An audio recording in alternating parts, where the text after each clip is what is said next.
The nation continues its rapid development even as other powers struggle with the fallout of the war. Now, speaking at the inauguration of the Jewar International Airport in Noida, he made some explosive remarks, not just about India's long-standing diplomacy, but also lauded India's efforts of energy revising amid the war. Take a listen. अभी जो युद्ध चल रहा है, इससे पैदा हुए संकट का सामना कैसे करना है, इसके बारे में मैंने संसद में भी विस्तार से बताया है। मेरी कल देश के सभी मुख्यमंत्रियों से भी लंबी चर्चा हुई है और बड़ी सकारात्मक चर्चा हुई है।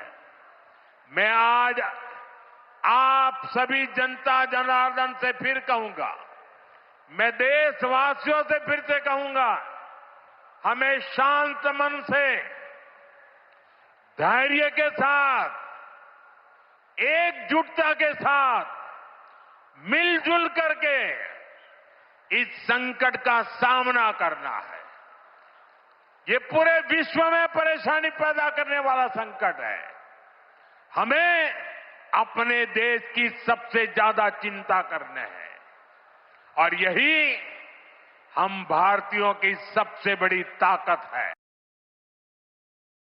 ये जहां युद्ध चल रहा है ना, इस युद्ध से प्रभावित इलाके से मंगाता है। इसलिए सरकार हर वो कदम उठा रही है जिससे सामान्य परिवारों पर, हमारे किसान भाई बहनों पर इस संकट का बोझ न पड़े। साथियों, संकट के इस समय में भी भारत ने अपने तेज विकास को निरंतर जारी रखा है। मैं सिर्फ पश्चिमी उत्तर प्रदेश की ही बात करूं तो पिछले कुछ सप्ताह में ही ये चौथा बड़ा प्रोजेक्ट है। इन कुछ ही सप्ताह में, इस दौरान नोएडा में बहुत बड़ी सेमी कंडक्टर फैक्ट्री का शिलान्यास हुआ। इसी कालखंड में देश की पहली दिल्ली मेरठ नमो भारत ट्रेन ने गति पकड़ी। इसी कालखंड में मेरठ मेट्रो का विस्तार किया गया और इतने कम समय में आज नोएडा इंटरनेशनल एयरपोर्ट का आप सबके हाथों से उद्घाटन भी हो गया।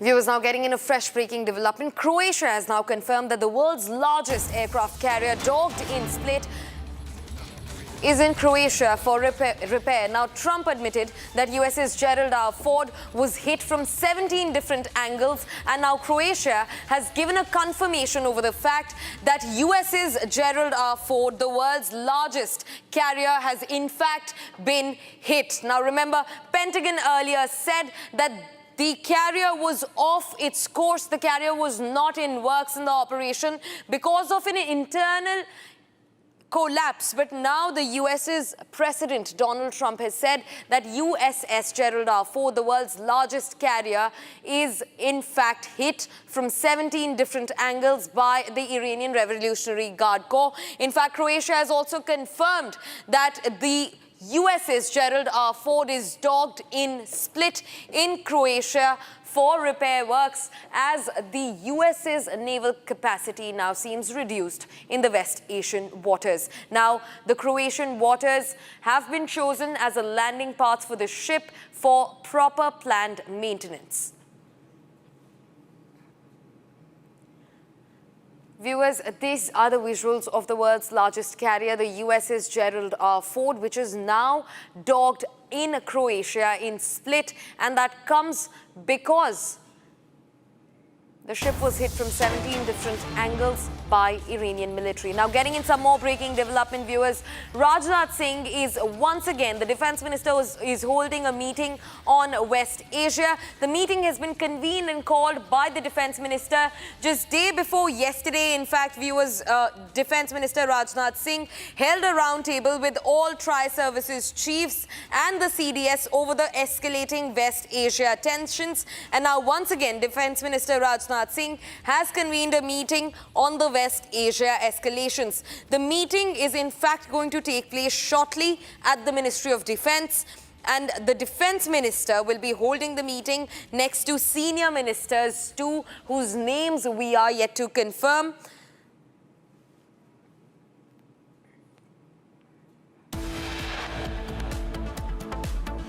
Now, another shocking remark from Donald Trump. He humiliated Saudi Crown Prince in his address and says Gulf nation leaders better obey him. Getting you this and a lot more after this break.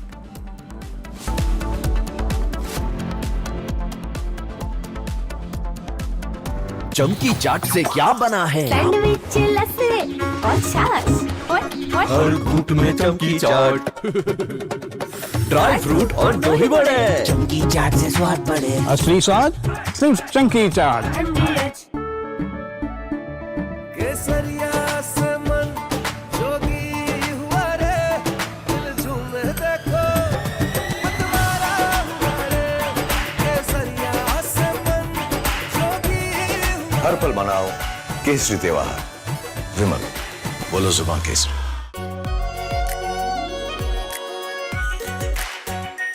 Are pure shahi paneer masala, delicious, healthy everyday.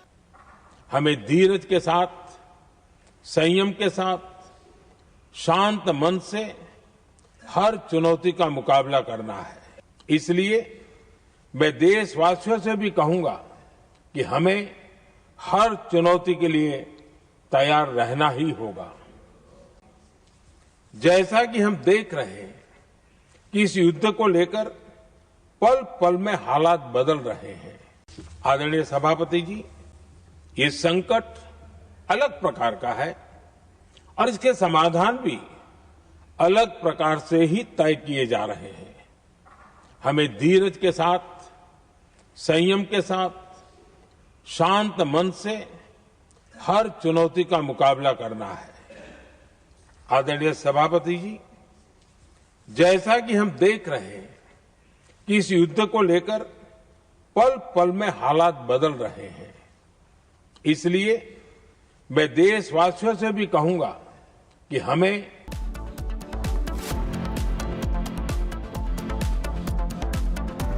Are pure सूजी pasta उबालो, मिलाओ और खाओ। 8 minute में तैयार। क्या test है सबका राजा are pure मसाला।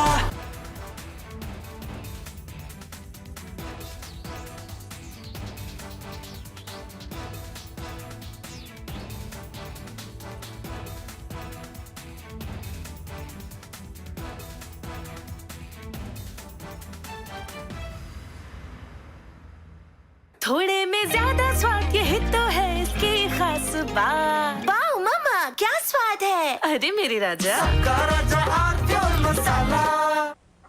हमें धीरज के साथ, संयम के साथ, शांत मन से हर चुनौती का मुकाबला करना है। इसलिए मैं देशवासियों से भी कहूंगा कि हमें हर चुनौती के लिए तैयार रहना ही होगा। जैसा कि हम देख रहे हैं कि इस युद्ध को लेकर पल पल में हालात बदल रहे हैं।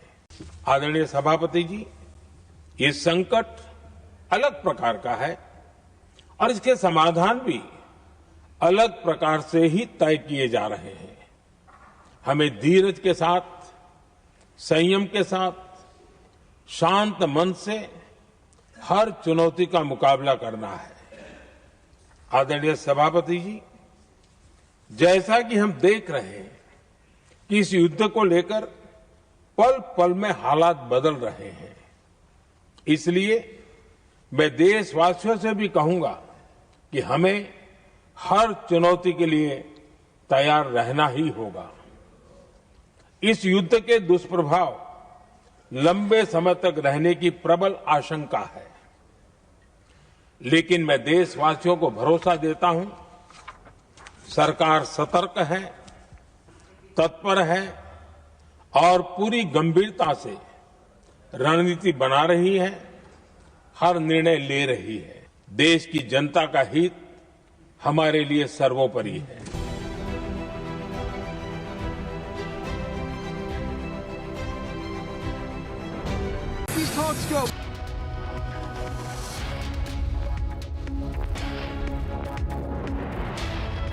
प्यास बुझाए ठंडक लाए सबको भाई जीरा से MDH का जल जीरा जीरा से जीरा सिर्फ असली रिफ्रेशिंग, असली स्वाद, असली मजा।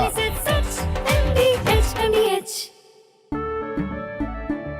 केसरिया से मन जोगी हुआ रे, दिल झूमे देखो मतवारा हुआ रे। केसरिया से मन जोगी हुआ। हर पल मनाओ केसरी त्योहार। विमल, बोलो जुबान केसरी।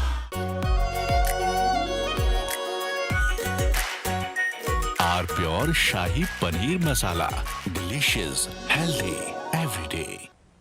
हमें धीरज के साथ, संयम के साथ, शांत मन से हर चुनौती का मुकाबला करना है।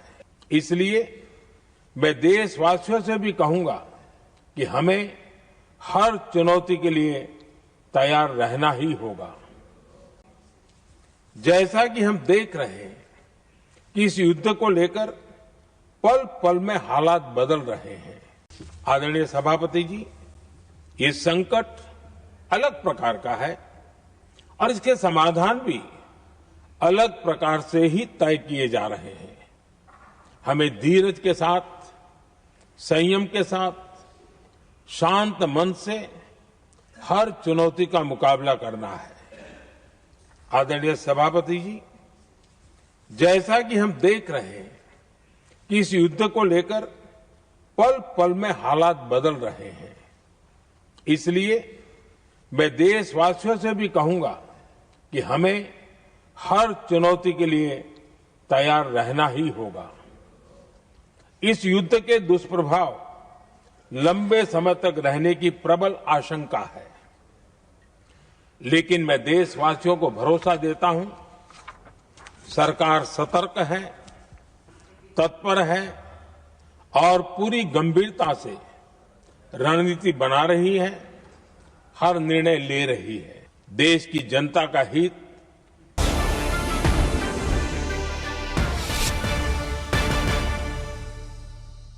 Namaste. How's the Josh?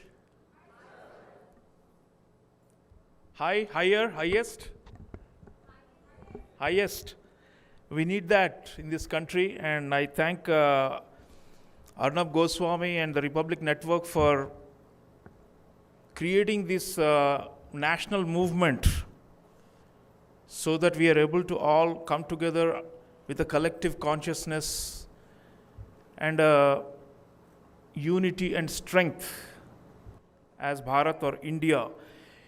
You know, without this intangible spirit or Josh, we can never survive in this big bad world. I'm going to be talking about this big bad world today. What is geopolitics? I want to start with this fundamental concept of geopolitics for all the young people here before we go into why nationalism is necessary in an era of heightened geopolitics. This term is usually associated with great powers or big powers wanting to control, influence, or to dominate certain key regions or spaces in the world. It comes from geography and politics, the combination of geography and politics. So there are some strategic spaces out there, and they need to be under the control of some great power or the other. This is what classically geopolitics means, which means that, you know, there are some coveted spots and areas that need to be under somebody's control. So it's an imperial concept, geopolitics. But now, increasingly, the way we use it, it just means competition and struggle for power among, various countries. So why has geopolitics become so significant today? And why should we pay attention to it as nationalistic Indians? In the year 2014, about 12 years ago, there's a very well-known American scholar, Walter Russell Mead. So Walter Russell Mead wrote an article in the iconic Foreign Affairs magazine of the US. It's called The Return of Geopolitics. And his argument was that for a long time we thought that these rivalries and struggles and conflicts between countries for influence in different parts of the world had ended. And we are all going to live together in one big, shared universal family. हमारे संस्कृति में, हमारी सभ्यता में वसुधैव कुटुंबकम का उच्चारण बहुत बार करते हैं हम, आप सब जानते ही हैं. तो इसे अगर आप अंतर्राष्ट्रीय स्तर पर आप लागू करें तो ऐसा लगता है कि हम सब बंधु हैं, मित्र हैं, एक दूसरे के सगे हैं. तो आपस में अनबन क्यों, लड़ाई क्यों, सब साथ मिलकर let us live together in peace and harmony forever, right? That's the idea. But Walter Russell Mead was saying that actually geopolitics is returning after many decades of what looked like integration of the whole world. The world is one, is not just the name of a TV channel, it's actually, a concept that many what were called liberals had promoted. We will forget nationalism, we'll forget national boundary, we'll forget there need not be any struggle. The whole world will be like integrated into one single market under the umbrella of capitalism, and we will all live happily ever after. So what Walter Russell Mead was saying in 2014, Russia had occupied Crimea and taken over Crimea at the time. Chinese were flexing muscle in the South China Sea and also in our backyard in the Indian Ocean region. And so he was saying that essentially the era of a long peace is over, and we are now back in the era of fierce geopolitics and contention among major powers. And if I were to fast forward that return of geopolitics to today, 12-13 साल गुजर गए, अब ये और भी तीव्र हो गया है. भू राजनीति और प्रतिस्पर्धा और भी तीव्र हो गया है. And in fact, it's not, I think, an exaggeration to call the current era an era of war. ये हेडलाइन सुर्खियां आजकल अंतर्राष्ट्रीय ज़्यादा क्यों होती हैं, आप साथ सोचिए. It's mostly because there is conflict and intense rivalry and endless jockeying for power and influence among major powers. So in a way, geopolitics is now the defining feature of the world. मैं as a professor of international affairs, as a host of my own TV show on Doordarshan, Indian Diplomacy, as a writer and as an author and a newspaper columnist, I've been arguing that we need to reorient ourselves in this new era of heightened geopolitical rivalries. So what is this reorientation? And इसमें nationalism का स्थान क्या है? राष्ट्रवाद क्यों आवश्यक है जब भू राजनीति बहुत तीव्र हो जाती है? ये संबंध, इन दोनों जो अवधारणा है, कॉन्सेप्ट्स, इन दोनों के बीच में जो संबंध है वो समझना बहुत आवश्यक है. राष्ट्रवाद को कुछ लोग जैसे वामपंथी हैं वो कहते हैं कि राष्ट्रवाद जो है उसके कारण बहुत सारी जो देश के अंदर जो विविधता हैं, जो असमानताएं हैं, जो इनजस्टिसेस, ऑल दीज थिंग्स, इन सबको दबा देती है राष्ट्रवाद, और इसलिए राष्ट्रवाद हानिकारक है. वामपंथियों के हिसाब से राष्ट्रवाद हानिकारक है क्योंकि it's a kind of an oppression of people who are actually suffering from injustices internally, and therefore they highlight more of the internal divisions and what they consider to be extremely unfair and unequal and unjust practices within society. If you bring in nationalism, it will hide these dark corners of the society. That is the argument of the left. In our history, for example, Mahatma Gandhi and Bhimrao Ambedkar ke beech mein, if you see, the central contention was about this only during the freedom struggle. Should nationalism be prioritized or should social justice be prioritized? As if the two were seen as, contradicting each other. So the left says that we should actually give up nationalism and should actually not promote it because that is a right-wing thing. It is meant to cover all the bad tendencies and practices and trends and phenomena in our society. And ये भारत की बात नहीं करो, विश्व भर में इसी तरह का ये बुद्धिजीवियों के बीच चर्चा चलता हमेशा यही है कि राष्ट्रवाद हानिकारक है करके वामपंथी बोलते हैं. But in this era of heightened geopolitics जिसका मैंने अभी परिप्रेक्ष्य रखा है, भू राजनीति बहुत तेज है, युद्ध हो रहे हैं चारों तरफ, राष्ट्रीय सुरक्षा और राष्ट्रीय सम्मान और राष्ट्रवाद एक तरह से एक कवच है अपने आप को बचाने के लिए. It's a dog eat dog world out there because all the liberal values, the so-called liberal international order, which was protected by the US and by Western countries, all have collapsed right in front of our eyes. So what is your ultimate recourse for survival and to yourself be a major player in the world? It is nationalism. एक बड़े महान लेखक हैं हांस मॉर्गनथॉ, American scholar हैं. Morgenthau wrote a famous book called Politics Among Nations. And this is one of the classics of international relations. I urge you to all look it up. हालांकि अभी काफ़ी बदलाव हो गया. This was way back 1950s and 60s. So what makes a country powerful, or what are the elements of national power? So I'll just read out for you what are the elements of national power according to Morgenthau. Geography, natural resources, industrial capacity, military preparedness, population, quality of government and diplomacy, and last but not least, and which is relevant to my talk today, national character and morale. इसलिए मैंने शुरुआत आपसे पूछा कि how is the Josh? So, and to explain what he means by national character and morale, it means the psychological condition of a nation, including social cohesion and dedication to its goals. अभी हमने कर्तव्य के बारे में सुना कि कर्तव्य कितना अहम है एक राष्ट्र के लिए. So there are some national goals and objectives.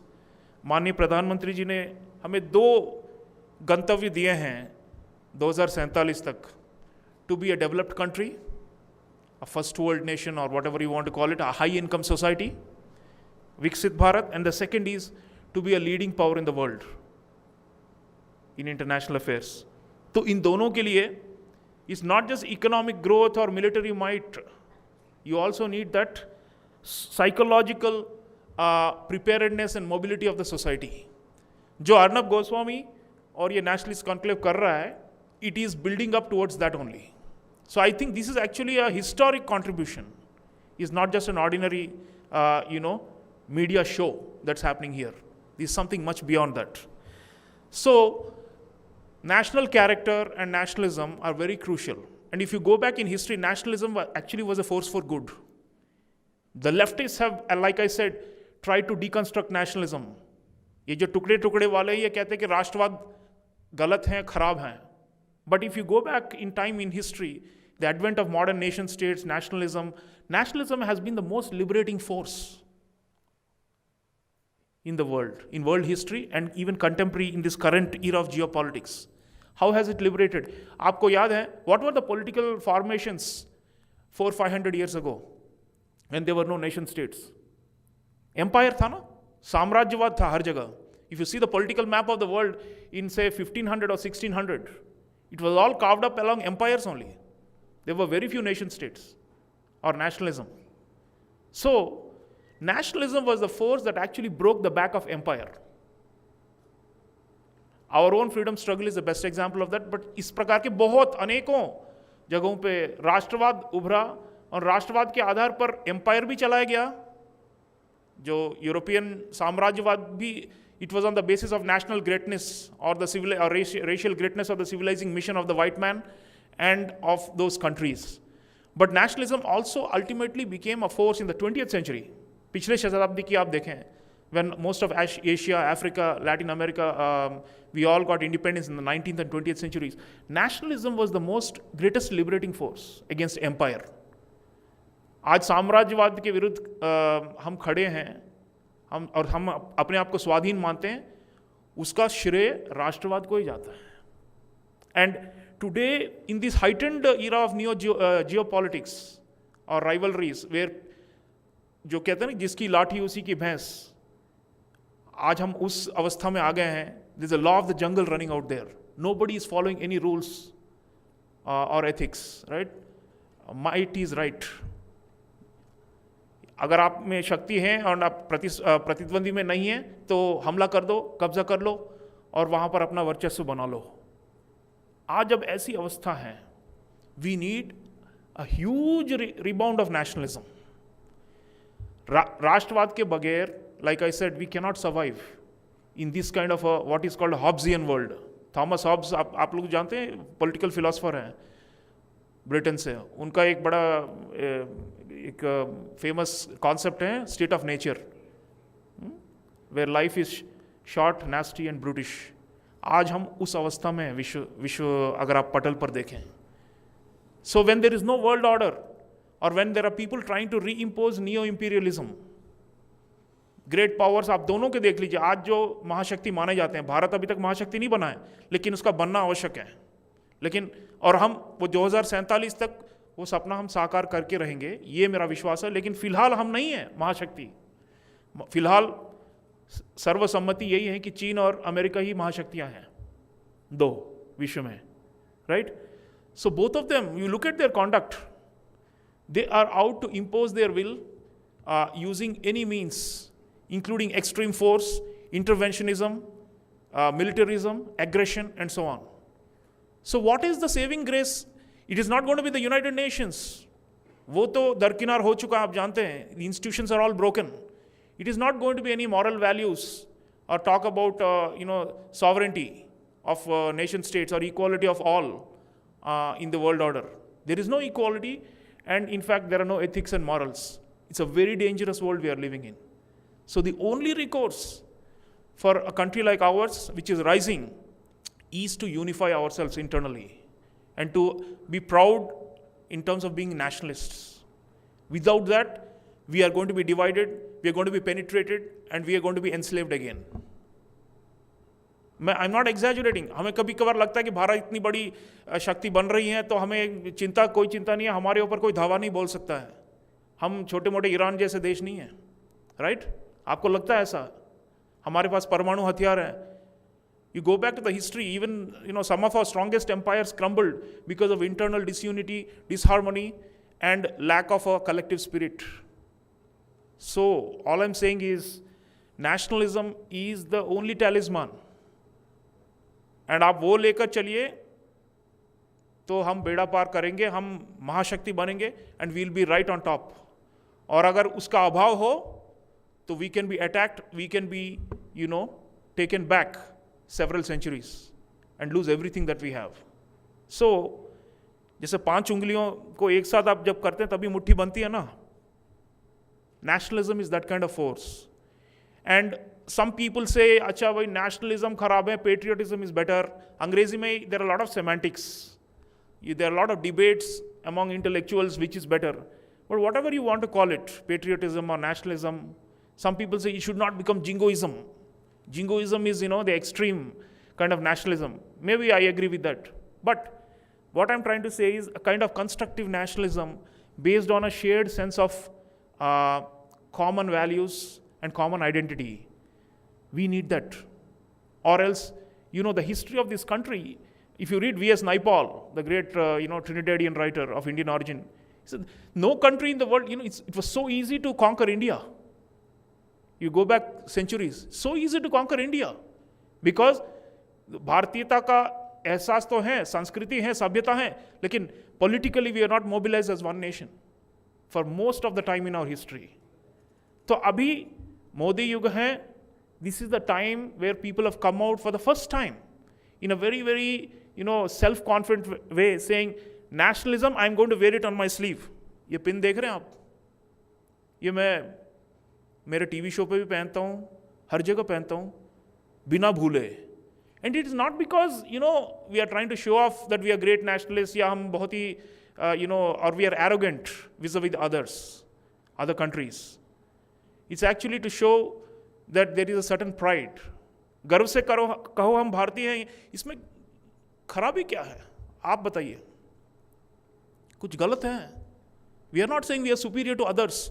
In fact, if you see our cosmology going back to our Vedic period, we are comfortable with many powers in the world. And अभी वो बन रहा है. ये जितनी आप देख रहे हैं ना युद्ध का काल, ये transition है. We are moving from one era to another era. That liberal order is finished. A new illiberal, era of geopolitics has started. And we are going to, it could culminate in major wars.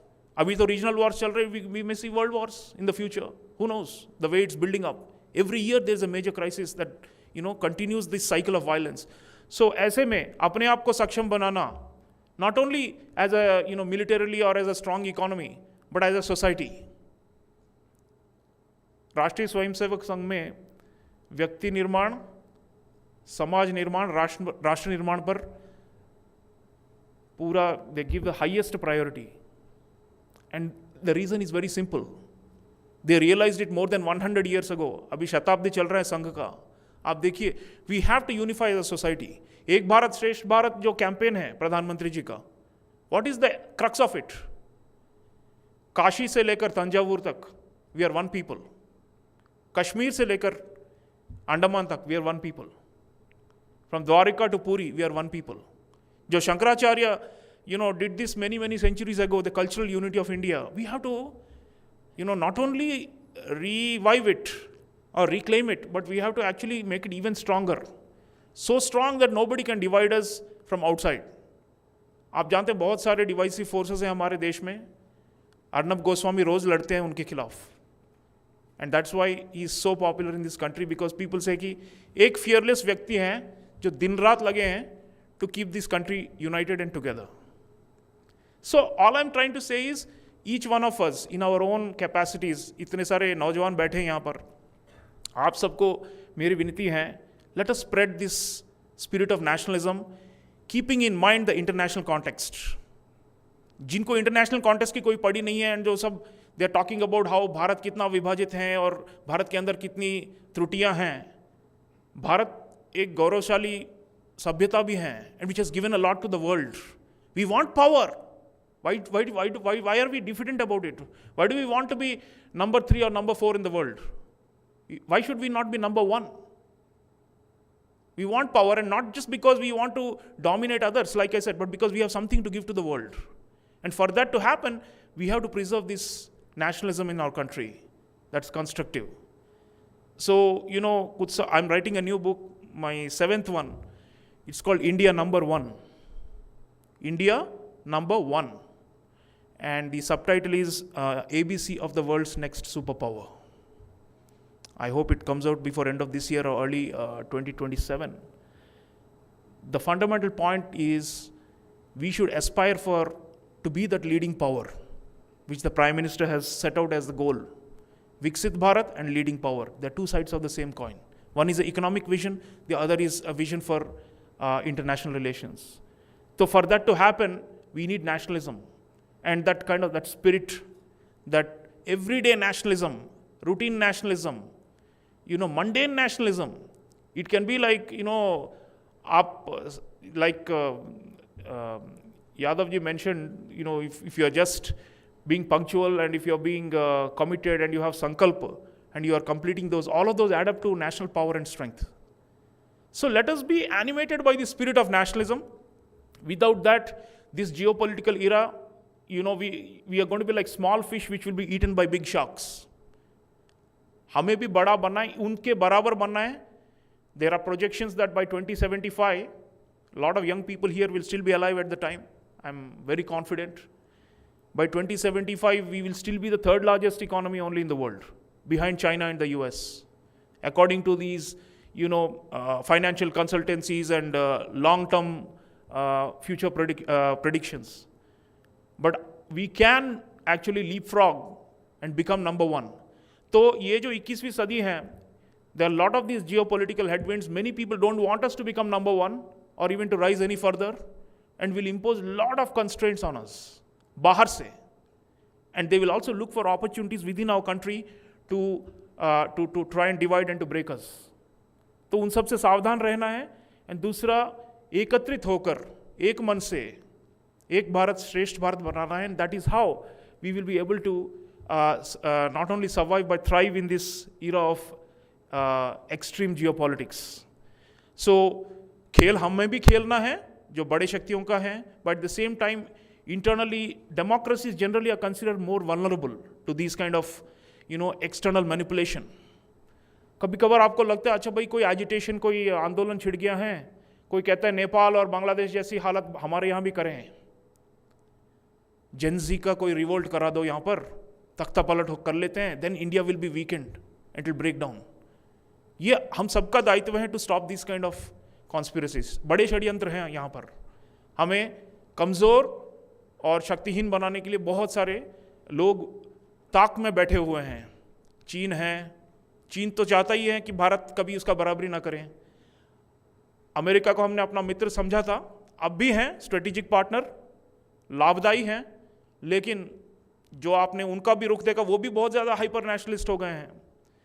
तो ऐसे में हमें भी अपने आप को एक तरह का ढीठ बनाना है. I am going to be adamant, I am going to be stubborn, and I am going to say no to many things.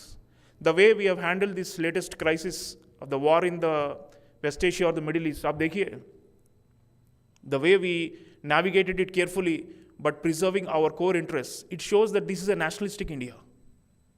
We are not here. अच्छा कोई कहता है आपने निंदा नहीं की, अमेरिका ने ईरान पे हमला कर दिया, या दूसरी तरफ आपने निंदा नहीं की, ईरान टेररिज्म फैला रहा है पूरे क्षेत्र में. अरे निंदा करते रहेंगे तो हम राष्ट्र निर्माण कैसे करेंगे? And we have to strike a fine balance. So diplomacy is also important, but more important than everything else is that that sense that there is a national will and a core national interest. अंतर्राष्ट्रीय संबंधों में हमेशा राष्ट्रीय हित की हम लोग बात करते हैं. What is the core national interest? मैं आप सबसे पूछना चाहता हूँ, आप सोचिए. It is for us to grow economically, to become more prosperous, and also a big player in world politics, a leading power. तो इन दो लक्ष्यों को साथ लेकर चलिए. हम सब जैसे एक मुहिम अर्नब जी ने छेड़ा है, उसके हम छोटे छोटे सिपाही बन सकते हैं. And we can aim for India being number 1 in the world.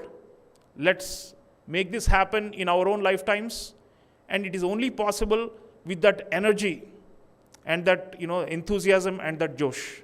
Thank you. जय हिंद.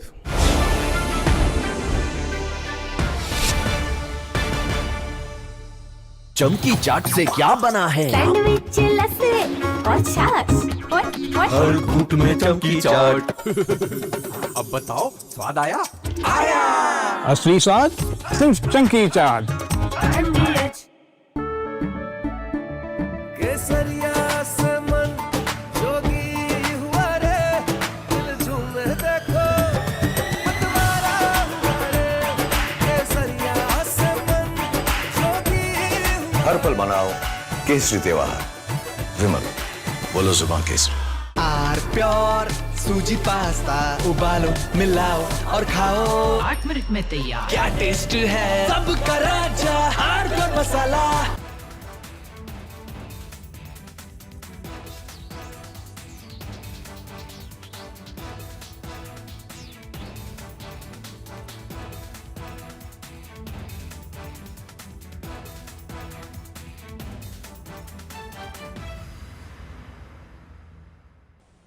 हमें धीरज के साथ, संयम के साथ, शांत मन से हर चुनौती का मुकाबला करना है. इसलिए मैं देशवासियों से भी कहूंगा कि हमें हर चुनौती के लिए तैयार रहना ही होगा. जैसा कि हम देख रहे हैं कि इस युद्ध को लेकर पल पल में हालात बदल रहे हैं। आदरणीय सभापति जी, ये संकट अलग प्रकार का है और इसके समाधान भी अलग प्रकार से ही तय किए जा रहे हैं।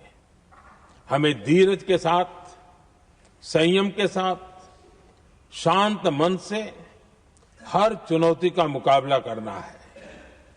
आदरणीय सभापति जी, जैसा कि हम देख रहे हैं कि इस युद्ध को लेकर पल पल में हालात बदल रहे हैं, इसलिए मैं देशवासियों से भी कहूंगा कि हमें हर चुनौती के लिए तैयार रहना ही होगा।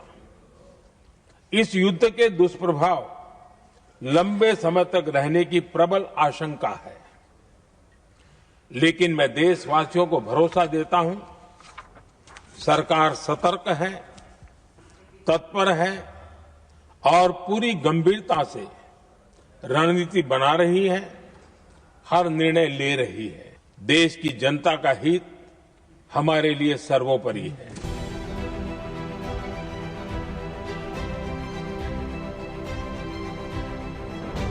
These talks go well and you reach a ceasefire agreement with Iran. Do you believe Israel would abide by that agreement? I think Israel will be very happy with what we have. We just spoke to Israel a little while ago. I think they'll be very happy. This will be peace for Israel, long-term peace, guaranteed peace. If this happens, and I can't guarantee it, but I think it's going to. My life is a deal. That's all I do is deals my whole life. I think this is something that's going to happen. And why wouldn't it happen? So tomorrow morning sometime, their time, we were expected to blow up their largest electric generating plants that cost over $10 billion to build. It's a very good one. There was no dearth of money. And one shot, it's gone. It collapses. Why would they want that? So they called. I didn't call. They called. They want to make a deal. And we are very willing to make a deal. It's got to be a good deal. And it's got to be no more wars, no more nuclear weapons. They're not going to have nuclear weapons anymore. They're agreeing to that. Any of that stuff, there's no deal. Mr. President. A top person. Don't forget, we've wiped out the leadership phase 1, phase 2, and largely phase 3. But we're dealing with the man who I believe is the most respected and the leader. It's a little tough. We've wiped out everybody. Is that the Supreme Leader? No, not the Supreme Leader. We don't. Well, nobody heard of the second Supreme Leader, the son. Are these direct? We have not heard from the son. Every once in a while you'll see a statement made, but we haven't. We don't know if he's living. But the people that seem to be running it, and they seem that based on really fact, because things they've said have taken place.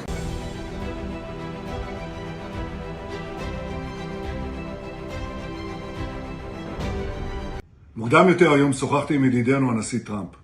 הנשיא טראמפ מאמין שיש סיכוי למנף את ההישגים הכבירים של צה"ל וצבא ארצות הברית כדי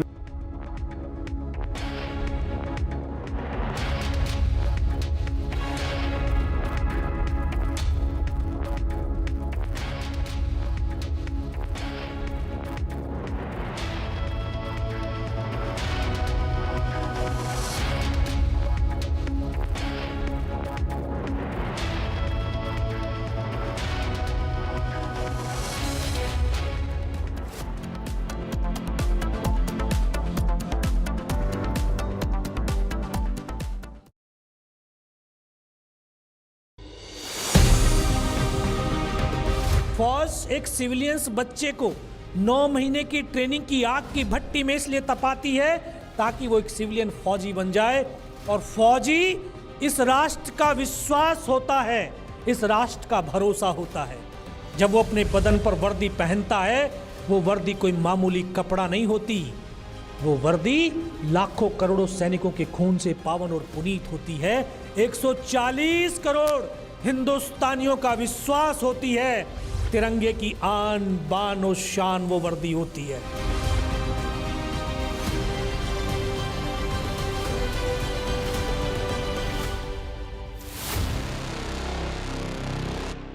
Brought Brought to you by Zoho, business software trusted by 15 crore users.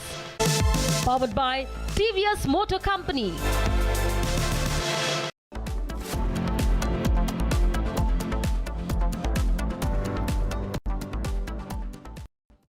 Jai Hind viewers, are witnessing the great fourth week in which the Gulf War has entered. And in this war, President Donald Trump carried out some kind of a miscalculation, which earlier they used to think they will come, they'll complete everything in 48 hours. Or other hand, Israelis were very happy because for them it is a kind of a historical opportunity to crush their enemy, that is Hezbollah. But whereas now, how the things have progressed, every day there is a new challenge which is imposed or posed by Iranian to US and its allies. President Trump has also this time has come to a kind of a conclusion he need to pause the war. It is one of the biggest indicator that US is losing the war out of their hands. And no victory is counted as a success till the time ground forces are not launched. In past 3 weeks, what we have seen, US fighters are coming down, they're refueling, tanker C-135 was brought down, and certainly Iranian effective missile technology and the system has really punished or degraded their targets in entire Gulf. Iranians have sent a very great message to entire world. Okay, look, it is primarily their area, and anyone which is endangering the sovereignty of their country in any form will be punished. Now, let's come to the factual. If there is any ground war, what are the options? Is it feasible for Americans to do so? Or is it going to be a tough? So let's see the geographical pattern first. If you see the Iranian geographical pattern, toward the northern and the western side is totally, it is encircled with mountainous region where Iranian forces very much well in advance is totally dug in. If Americans, they come out there, they are definitely going to suffer a lot of casualties. Firstly, because of the terrain, and secondly, because they are now familiar with that terrain in which Iranians are really practicing this war or the battle procedure, battle drills. If you go toward the eastern side, where Afghanistan and Pakistan, they are entangled in their own war. And definitely, Pakistan was instigated by US to go for the Bagram base, primarily to establish some kind of a foothold in Afghanistan, which Afghanis are not permitting. So that is also, in present day, impossible for US forces to come from that end. There is one silver ray for Americans, that is the southwestern approach, and that is, I'm talking about through Iraq, and Kuwait maybe are going to be their launching pad. If they want to come for that, or from this approach, their first option will be, or their first course will be, exactly they will be looking forward to take all the oil fields of Iran in their hand. Simultaneously, Trump has also involved additional troops, that is 82nd Airborne Forces, along with the Expeditionary Force, that is Marines, which were already existing there, that is 2,500, along with one aircraft carrier, that is Tripoli. their task will be to go and capture Kharg Island and also the ports of Iranian, so that from all sides Iranians are contained. But is it going to be that easy? Now my second question comes to you. No. The reason is, if you see the Strait of Hormuz, which is so beautiful, but at the same time, it has got tremendous defense potential because of the sea out there is very shallow. Any move in that area, any vessel is moving, has to slow down, and it becomes a kind of a target to Iranian missiles or the attack boats. And another thing is, it also provides Iranians a natural base or platform for them to fire their missiles on any movement which, if it takes place in that region. And second thing is, there are inherent camouflage, I won't call it a type of a concealment, that the speedboats can come outside, attack them, and retreat to their hideouts or the foxholes in this particular strait. So you can well imagine that how much defense potential Iranians have got along with their brilliant missile system. If there is a ground war, the Americans or whosoever is going to participate is going to suffer large amount of casualties. They should be prepared. And they should also be prepared that Iranians do have their strategic partners, that is China and Russia, so they should not forget about this particular part also. So it is kind of a wait and watch, and we only hope that this thing or this war should really slow down. The only option right now is a diplomatic angle for Trump.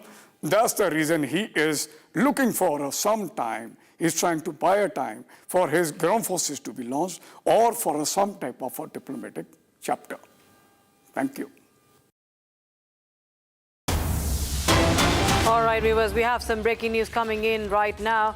And now we have a confirmation that's coming in from Croatia. That's a visual from Split in Croatia, which shows the USS Gerald. It has docked at Split for maintenance work. Donald Trump today said that this largest aircraft carrier, the USS Gerald Ford, has been hit by 17 different sides. It has been hit on 17 different angles. That's a massive strike from Iran, one must say. And now you have the first visual coming in only on Republic TV of the USS Gerald Ford. As you can see on your screens, this is from the Croatian waters, Croatia helping in the maintenance work. And this is from the Croatian port city of Split that you see the USS Gerald Ford's latest image, latest visual, latest video that is coming in right now. So this is the breaking news we have right now. This is a big admission coming in, none other than Trump himself, that this carrier has been hit in Iranian strikes from 17 directions. And he went on to say that it has been hit from 17 angles, had to run for our lives. And this is the situation right now as far as the U.S. side is concerned, viewers. Let's take a listen to what Trump had exactly said.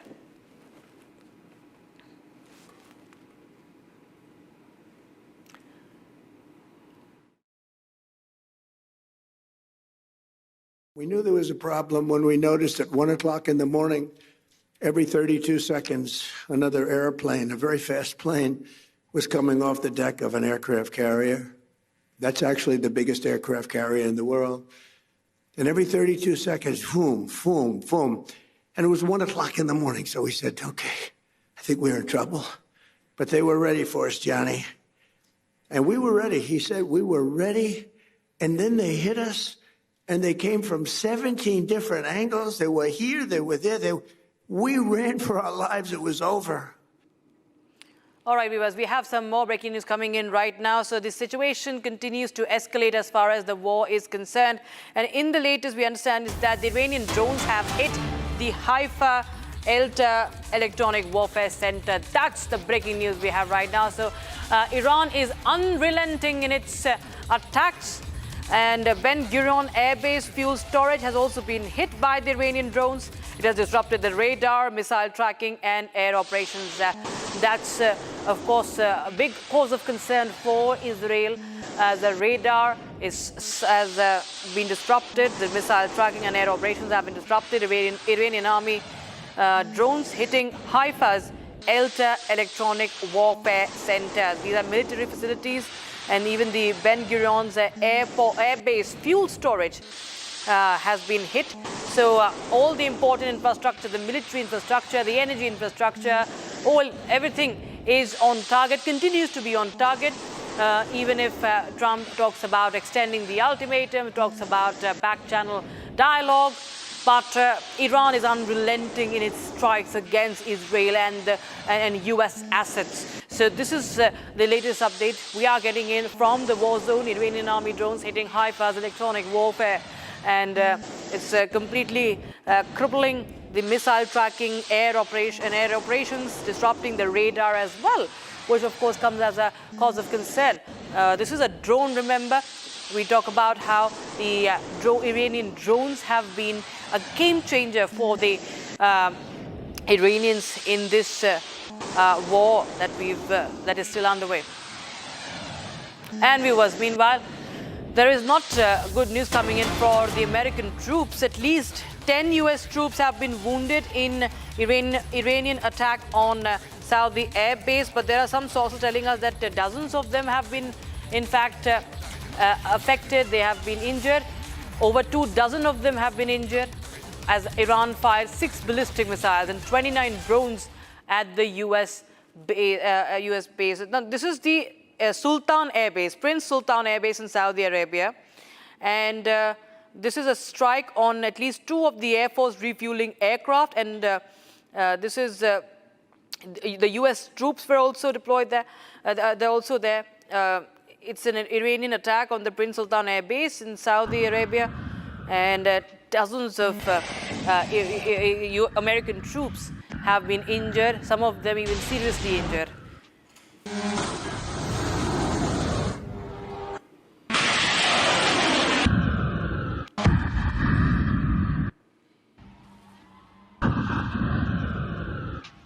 The visuals that are being released by the IRGC, but this is an update that's not, of course, at all a good sign as far as US is concerned. It is under pressure already. There have been a lot of casualties earlier as well for the United States of America. Meanwhile, viewers, we are getting in some more visuals and more updates coming in. Now, the IRGC Navy has targeted troops on Kuwait's island, one of the islands, that is the Bubiyan Island. It's a surprise operation, in fact, that has been launched by Iran, and that's the breaking news. Now, spokesman of the Khatam al-Anbiya Central Headquarters say, and I quote, as part of the 84th wave of Operation True Promise, under the blessed code, the IRGC Navy conducted a surprise combined missile and drone attack on several gathering points of Zionist American terrorists, they say, on Bubiyan Island. I'm just quoting what they're saying. In this attack, a large number of American terrorist mercenaries were killed using various destructive drones and ballistic missiles. The wounded were transferred to Saleh al-Sabah, Muhammad al-Ahmad, and Ali al-Salem hospitals. Now, IRGC says, and I quote, attacks against American terrorist soldiers in any part of this region will continue with their crushing strikes until their complete elimination, unquote. So there you have IRGC and its latest wave of Operation True Promise 4, targeting US troops now in Kuwaiti Island, in a surprise operation, what they call it. And now, meanwhile, back in India, viewers, we have the Raksha Mantri holding a meeting, an informal meeting, or informal group, in fact, of ministers. They have gathered today, and visuals from that meeting you can see on your screens right now, discussing the situation, in West Asia. You're getting in visuals from Kartapavan. You can see JP Nadda, Nirmala Sitharaman, alongside flanking Rajnath Singh, along with other ministers there, holding this meeting on a Saturday afternoon, discussing the impact, the implications of the West Asia war at the Kartavya Bhavan, and other leaders also. You can see the Civil Aviation Minister, you can see even Kiran Rijiju and Jitendra Singh, Hardeep Singh Puri, and Prahlad Joshi there, all part of this meeting. Visuals coming in from inside Kartavya Bhavan, where Defense Minister is chairing this meeting. We've seen that there has been immense focus from the central government as far as fighting through the challenges that are being posed in this scenario. As the war is only escalating, it has also widened impact, and that has been studied and analyzed, and it's being prepared for. Last evening, the Prime Minister held meeting with the Chief Ministers of states, different states, and now we have Defense Minister Rajnath Singh holding the meeting with ministers.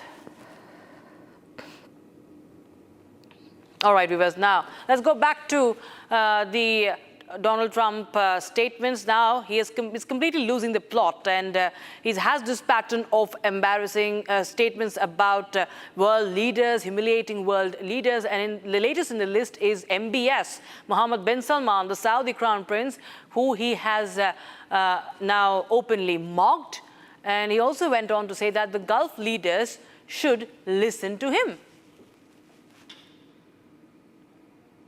He didn't think he'd be kissing my ass. He really didn't. He thought he'd be just another American president that was a loser, where the country was going downhill. But now he has to be nice to me. You tell him he better be nice to me. He's got to be. But it was really something. He said, though, it's amazing, President, because he's a very smart, but a regular kind of a guy. He said, it's amazing, President. A year ago, in that case, it was a year and a half. It was 6 months ago. But a year ago, you were a dead country. Now you're literally the hottest country anywhere in the world. And that was before we beat the hell out of her. Yeah. All right. So there you have Donald Trump there taking on the Saudi Crown Prince, Mohammed bin Salman. And we've seen that how the United States have been pushing for Saudi Arabia to, in fact, join the fight and come out even more stronger in this fight to push their response against Iran. And just 3 days back, Trump had said that MBS is fighting with the U.S., and now he is mocking the Saudi Crown Prince. And this is, of course, we've seen that as Iran has also hit Saudi capital Riyadh with the shock missile storm, reports have been suggesting that Mohammed bin Salman has been pushing Trump to go all in. And now a wacky reference to MBS. All right, we are shifting focus to other stories now. The government of India has announced a landmark overhaul of India's TRP, or the television ratings measurement system, and it sends a strong message to the broadcasting industry. The days of gaming television ratings are over. Forced viewership has been phased out. A pro-content and pro-industry policy is here. Here's more.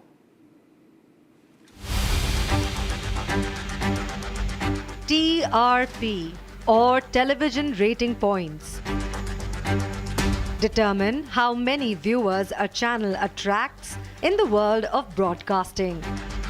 Those numbers mean everything. Advertisers pour billions into channels based on TRP data, making it the single most powerful metric in the television industry. But for years, that system has been vulnerable to manipulation, allowing corporate houses to hold monopolies and game the system. And the government has now decided to act. The most significant change in today's reform is the exclusion of forced viewership or landing pages from viewership measurement. Landing pages are the default channels that automatically appear on screen the moment a viewer switches on their television. Broadcasters have long used this as a backdoor marketing tool, ensuring their channel registers as viewed before a viewer has made any active choice. That practice, the government says, ends now. Congratulations should be for the entire industry, which has always said that eventually we are in the news business and all monopolistic tendencies are bad, and landing pages are essentially a way of paying money and getting viewership. I can say quite candidly that together with other members of News Broadcasters Federation, I have been very strongly lobbying against this terrible practice of landing pages. And I cannot tell you how happy we are that this terrible thing of landing pages is gone. Now, when this goes, what happens is that you can't do capital dumping. It can't be that you have a lot of money, so you put your money to buy viewership. And most importantly, the rating agency, which is BARC, will now be compelled not to measure landing pages. And I hope that after this will introduce a new wave of democracy in the news broadcasting business in our country. This will allow fresh talent to do well. This will encourage journalists to focus on content. And this will most importantly restore the importance of the editors. Eventually, it is the editors who must control the destiny of news organizations. And the government's decision is fantastic. More than that, I think there will be many more rating agencies which will happen. Multiplicity is good, monopoly is bad. These changes bring in multiplicity and diversity in the news broadcasting business. And we're very happy with it, Niranjan. And I think that particularly for professionals like you, editors like you, and all editors in our broadcasting business, this could be a game changer. Because now you can compete on a truly level playing field, which I think it will turn out to be whenever the ratings are back. The impact will be felt differently across the industry. For channels built on strong original content, for editorial-led newsrooms, this is a major win as their ratings will finally reflect genuine audience engagement. For those who have relied on technical tactics to artificially spike their numbers, this reform delivers a significant blow. The playing field is being leveled and authentic viewership is now what counts. Many of them have already spoken to me, all very, very happy, and more than that, I would say they're relieved because the news broadcasting business its survival has been in doubt. How do you survive when someone can just pay out viewership? Eventually, the advertiser would have gone by that fake viewership, coerced viewership, forced viewership. Now that goes. And now, therefore, our many partners in the channels, many of them are members of the News Broadcasting Federation, but even if they are not, now believe that they have a chance. So I think the owners and editors of these organizations can go to their professionals and say, let's do the news well, right? Don't worry, money will not determine the destiny of the news business in this country. Your coverage will, your journalism will. So I think for them and for all of us, it's a defining moment. And very happy that this has happened. I think the broadcasting industry will skyrocket from here. The government's reform is being seen as a decisive move to restore trust and transparency in a system that drives the commercial engine of Indian television. A move that helps broadcasters as we enter a new digital phase of disseminating news.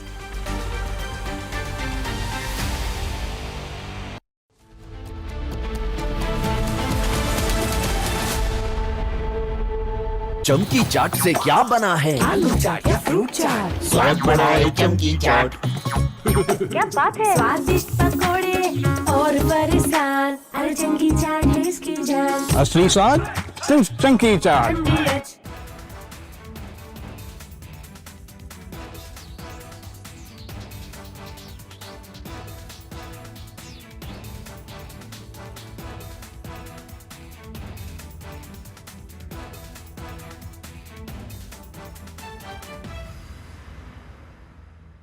थोड़े में ज्यादा स्वाद, यही तो है इसकी खास बात। वाओ मामा, क्या स्वाद है? अरे मेरे राजा,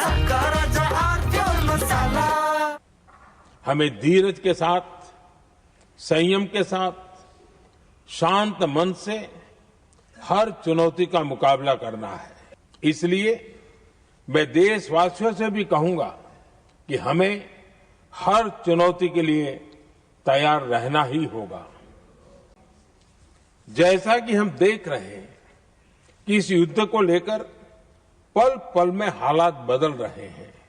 आदरणीय सभापति जी, ये संकट अलग प्रकार का है और इसके समाधान भी अलग प्रकार से ही तय किए जा रहे हैं। हमें धीरज के साथ, संयम के साथ, शांत मन से हर चुनौती का मुकाबला करना है। आदरणीय सभापति जी, जैसा कि हम देख रहे हैं कि इस युद्ध को लेकर पल पल में हालात बदल रहे हैं, इसलिए मैं देशवासियों से भी कहूंगा कि हमें हर चुनौती के लिए तैयार रहना ही होगा। इस युद्ध के दुष्प्रभाव लंबे समय तक रहने की प्रबल आशंका है, लेकिन मैं देशवासियों को भरोसा देता हूं, सरकार सतर्क है, तत्पर है और पूरी गंभीरता से रणनीति बना रही है, हर निर्णय ले रही है। देश की जनता का हित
the ground up, designed for the future.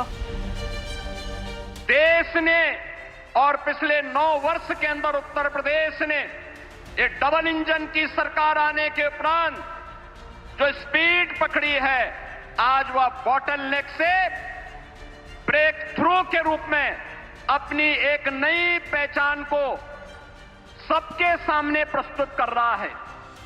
मान्यवर, आपने इस एयरपोर्ट का आधार शिलान्यास 25 नवंबर 2021 को किया था और आज आपके कर कमलों से इस एयरपोर्ट के प्रथम फेज का उद्घाटन का कार्यक्रम भी हो रहा है। ये डबल इंजन की स्पीड यही है। This is infrastructure designed not just for today, but for the next generation. But Jewar is not just for passengers. It is also a major cargo gateway. With a dedicated multi-modal cargo hub, the airport is built to handle over 2.5 lakh metric tons of cargo every year, expandable to nearly 18 lakh metric tons. From logistics to exports, from supply chains to speed, this airport is expected to power economic growth across North India.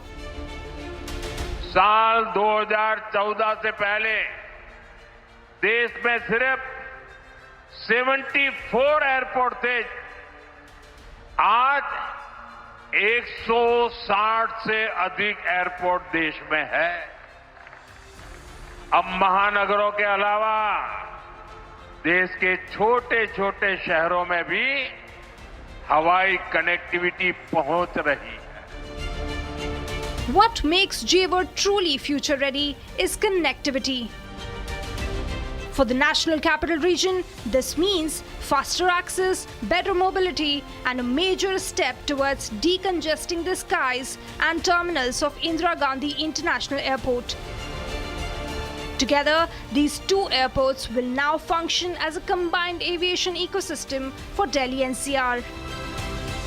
मान्यवर, आपने पिछले 11-12 वर्षों में नए भारत को प्रत्येक क्षेत्र में जो विकसित भारत की दिशा में अग्रसर करने के लिए कदम बढ़ाए हैं, आज वह हमें हर एक सेक्टर में देखने को मिल रहे हैं। नोएडा इंटरनेशनल एयरपोर्ट इसी श्रृंखला का हिस्सा है।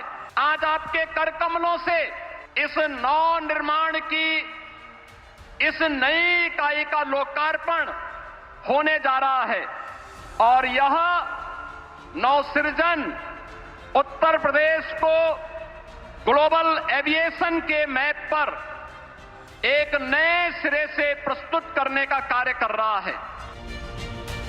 And there is another defining feature, sustainability.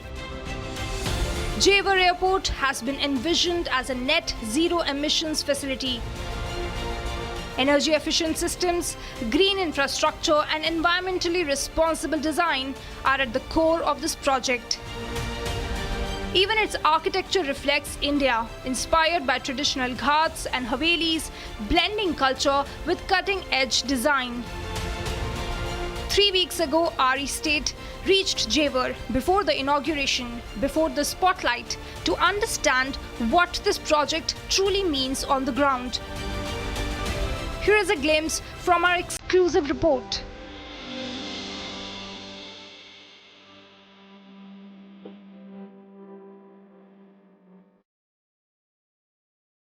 From vast runways stretching across the horizon to terminals taking shape with precision. Even then, one thing was clear. This was not just an airport. It is a city of connectivity in the making.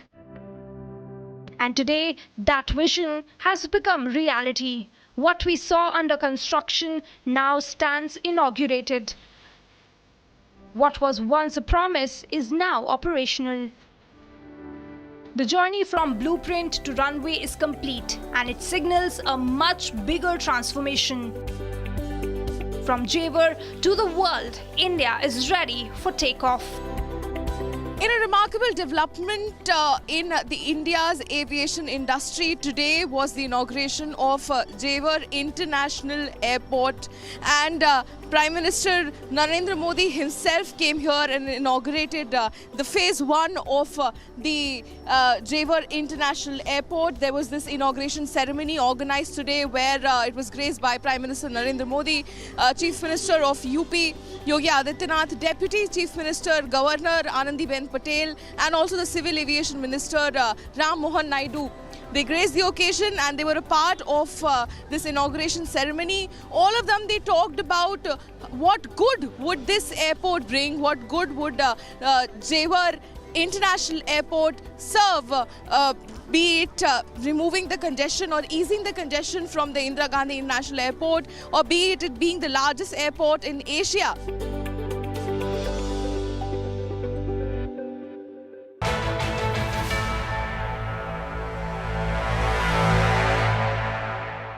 Hello and welcome. You're watching Our Estate Building the Nation. My name is Nayan, and today what we're seeing is a sector that is becoming more dynamic, more data-driven, and increasingly influenced by both global and local forces. On the show today, we will track how global tensions are beginning to impact housing prices back at home, and why Tier 2 cities are witnessing a surge like never before, and how policy changes and commercial demand are reshaping the market landscape. Let's get you to the top developments driving real estate right now.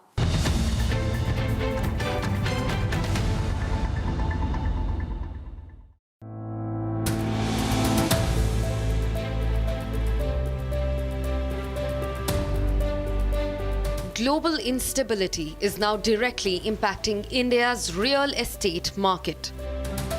Ongoing tensions in the Middle East and disruptions in the Strait of Hormuz are pushing up shipping and raw material costs, increasing the cost of construction across key markets.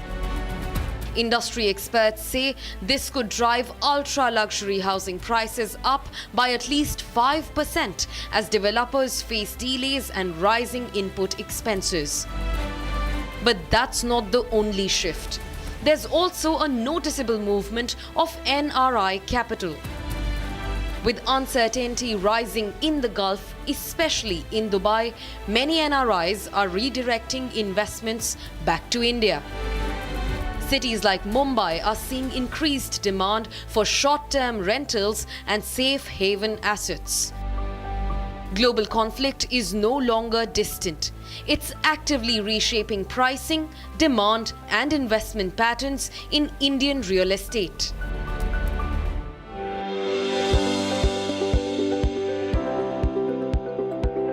India's next real estate boom is unfolding beyond the metros. A recent report indicates that land prices in Tier 2 and Tier 3 cities could rise anywhere between 25 to 100% over the next few years, driven largely by infrastructure expansion. What's changing is the timing. Land prices are now rising at the announcement stage of highways and airports, not after completion. Alongside infrastructure, another powerful driver is emerging: spiritual tourism. Cities like Ayodhya, Varanasi, Vrindavan, and Prayagraj are rapidly transforming into real estate hotspots. In parts of Vrindavan, land prices have surged from around 20,000 rupees to nearly 1 crore rupees in just 4 years. Faith and infrastructure together are creating India's newest high-growth property corridors.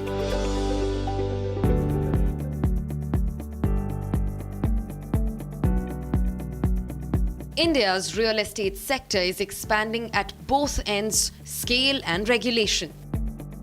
The commercial office market is now on track to cross 1 billion square feet by 2026, driven by global capability centers and flexible workspace demand.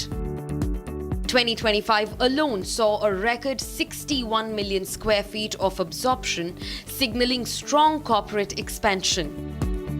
Major deals continue to close with large office leasing activities in cities like Hyderabad and Bengaluru.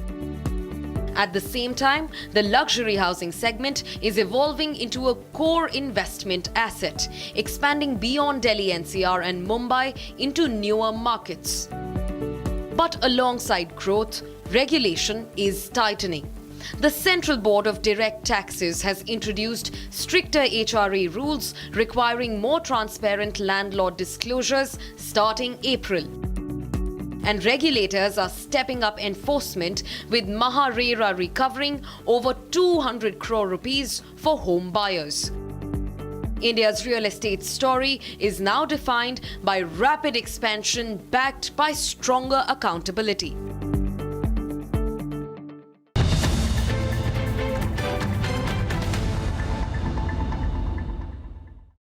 And while the market continues to grow and evolve, one of the most important shifts is actually happening on the regulatory front, where the buyer rights are finally taking center stage. Transparency, accountability, and timely delivery are no longer optional. They are becoming the norm. To break this down, we have with us the industry expert, Mr. Ashwinder, who will share with us his perspective on how this RERA-led transformation is changing the balance of power in real estate. Here's our big story.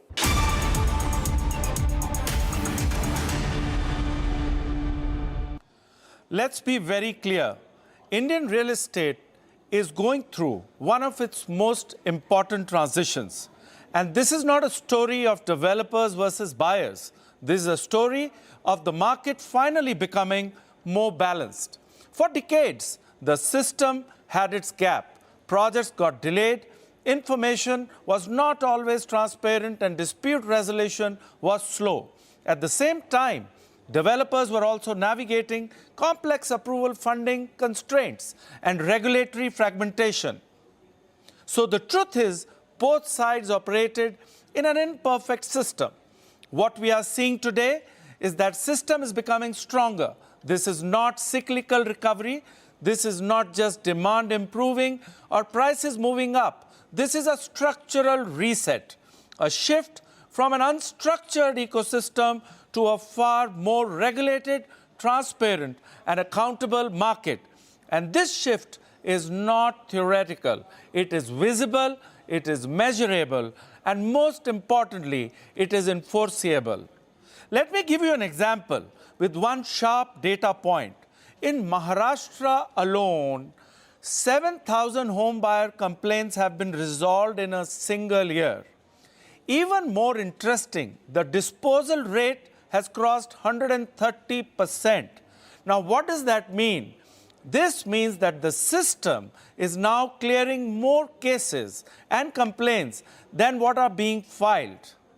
Now, pause and think about that. For the first time, home buyers are seeing time-bound resolution and not endless litigation and years of uncertainty, but actual closure. This is a fantastic confidence-building situation, and this changes behavior across the system, because when trust improves, participation improves. And what does it mean? So what has changed? Why has this happened? Because RERA has matured from being a regulatory framework to now becoming an enforcement-driven system. Importantly, this is not just about resolving disputes after problems happen. Now the real shift is happening before a project even reaches the buyer, and this is important. Today, approvals are far more stringent. Developers are being evaluated not just on land ownership, but on financial strength, execution capability, and delivery track record. Now, what does that mean?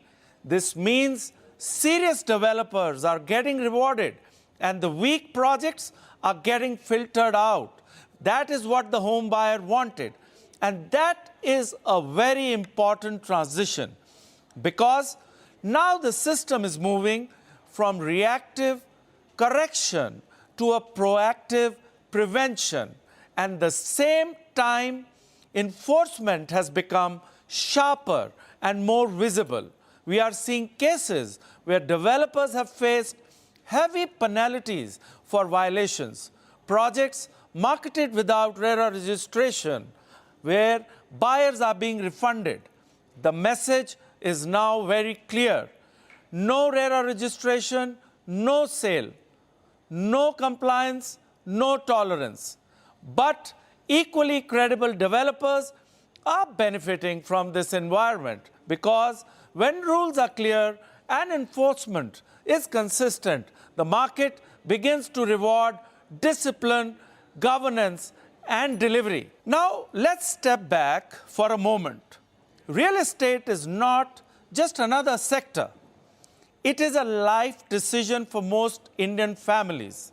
We need to understand that. It is where savings go, it is where aspirations live, and it is where security is built. And increasingly, it is also about renters who are now expecting better standards, better contracts, and more accountability.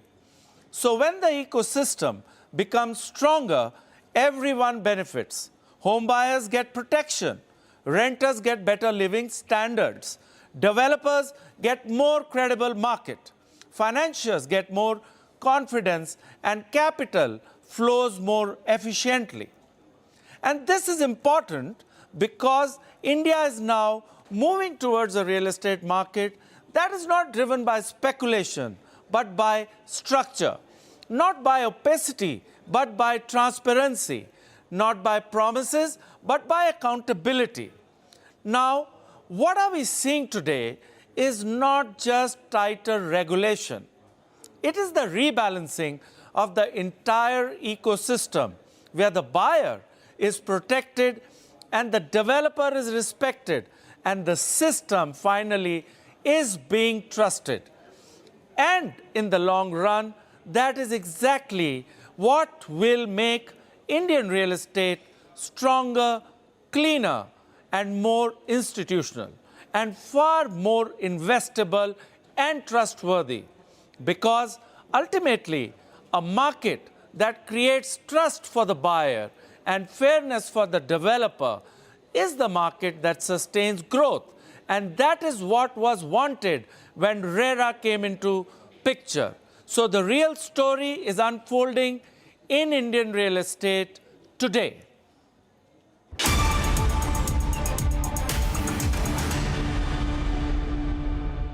Now, beyond the big picture, the real action is unfolding across markets in pricing trends, investment flows, and evolving buyer preferences. From emerging cities gaining momentum to global capital backing India's growth story, a lot is shaping how and where people are investing today. To unpack what this really means for investors and buyers, here's our business expert with a deep dive into the top 3 market stories.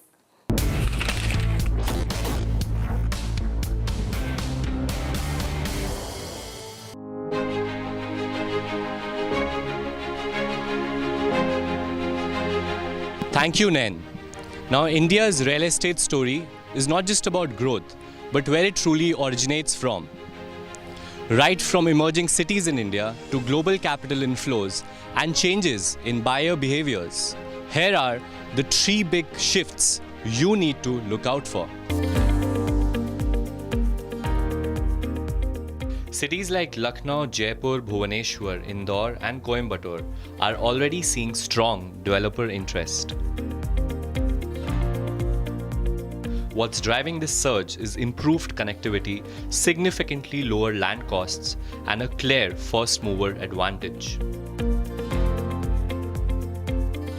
The next phase of India's real estate cycle is now taking shape in these emerging urban corridors. Viewers, India's real estate story is no more just metro-led, especially after the fact that the government allocated rupees 5,000 crores in its FY 2026 budget. It has truly placed the Tier 2 and Tier 3 cities in India as investment hotspots. Now, beyond that fact, surprisingly, a study suggests that the land prices in such locations can exceed in the bandwidth of 25 to 100%. Office assets continue to dominate, accounting for more than half of total investments. This growth is being driven by strong corporate interest, the expansion of global capability centers, and India's economic stability. And the momentum is expected to continue well into 2026, with global capital increasingly viewing India as a long-term bet. Global investors are betting big on India. Now, this is truly supported by the fact that last year, a record $8.5 billion in terms of institutional inflows flowed into the South Asian country. Beyond that fact, this has truly established India as one of the largest and the fastest moving real estate markets globally. Locations like Goa, Alibag, Lonavala and Rishikesh are seeing strong traction. Improved connectivity through airports and expressways is making these destinations more accessible and more attractive for investments. This reflects a broader shift from affordability-driven buying to aspiration-led and lifestyle-focused ownership. There's clearly a shift in what India is buying. Now, houses priced over 1 crore are accounting for nearly 78% of total residential sales in the South Asian country. Beyond that, there's a lot of demand when it comes to second homes, buying them across lifestyle destinations in India.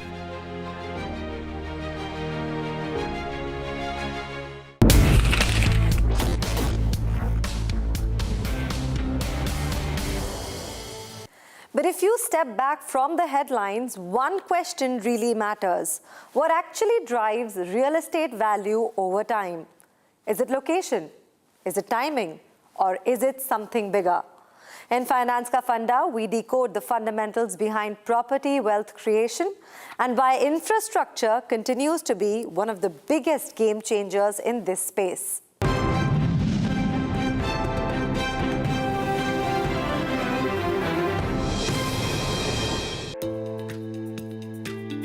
If there's one factor consistently driving real estate wealth in India, it is infrastructure. From highways to railways, connectivity is no longer just about mobility, it's about value creation. The Ministry of Railways recently commissioned nearly 1,900 kilometers of key projects, including major lines such as Udhampur-Srinagar-Baramulla rail link and the Bairabi-Sairang rail line. Track expansion has also accelerated to about 8.6 kilometers per day, more than double the pace seen a decade ago. So what does this mean for real estate? The moment a railway line, a highway or an airport is announced, land prices in surrounding areas begin to rise. This is because connectivity brings faster access to cities, increased economic activity and higher rental and resale potential. We've already seen this play out in multiple corridors across India where early investors benefit the most.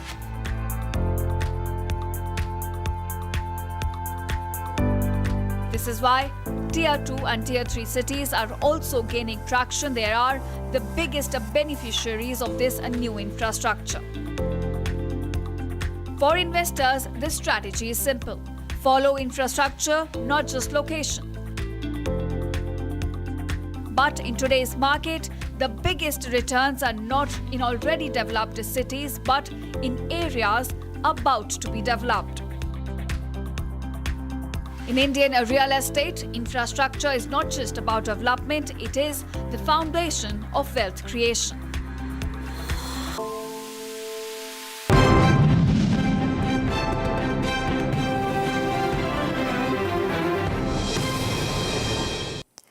And it's not just roads, railways, or physical development that's reshaping the real estate anymore. It's India's digital push that is quietly transforming the sector. And from how transactions happen to how businesses operate and how spaces are designed. In What's New, we look at how digital and telecom infrastructure is redefining the future of real estate.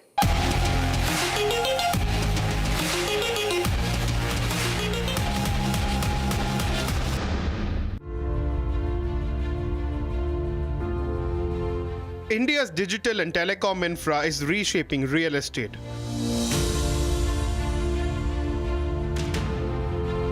India's next big real estate driver isn't just physical, it's digital.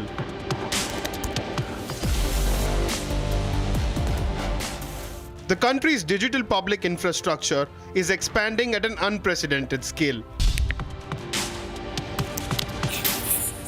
Under the Pradhan Mantri Jan Dhan Yojana, deposits have crossed 2.94 lakh crore, reflecting deeper financial inclusion. Meanwhile, UPI processed nearly 21.7 billion transactions in a single month. This rapid digitization is transforming how people earn, spend, and invest, including in real estate. But the bigger shift is happening in telecom. The Department of Telecommunications has now allowed enterprises to set up their own private captive telecom networks without requiring a full telecom license. So why does this matter for real estate? Because digital infrastructure is now a key factor in commercial leasing decisions. Smart buildings and offices, data centers and tech parks. Cities and business districts with stronger digital ecosystems are becoming more attractive to global companies. From payments to connectivity, digital infrastructure is now driven by stronger policy frameworks, expanding infrastructure, and evolving buyer aspirations. Now, whether you're a home buyer, an investor, or simply tracking the market, these shifts are creating new opportunities and new ways to think about real estate. Thank you so much for watching. My name is Nayan. Stay tuned and we will see you in the next episode.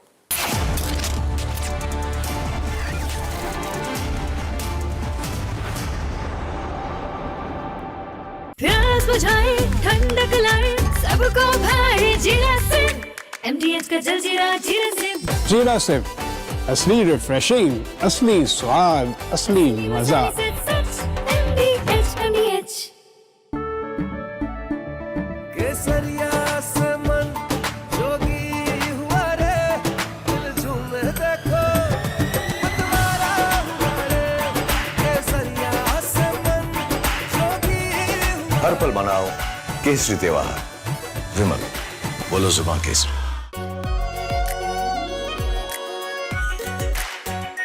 Are pure shahi paneer masala, delicious, healthy everyday.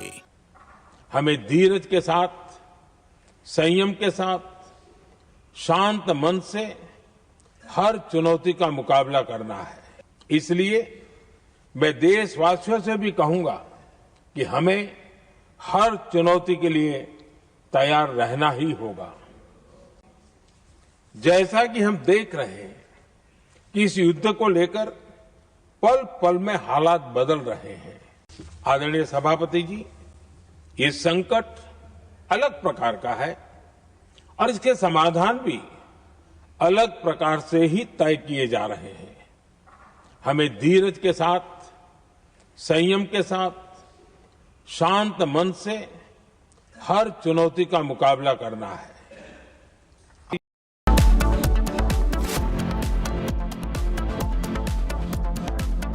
Are pure सूजी pasta उबालो, मिलाओ और खाओ। 8 minute में तैयार। क्या test है सबका राजा are pure मसाला।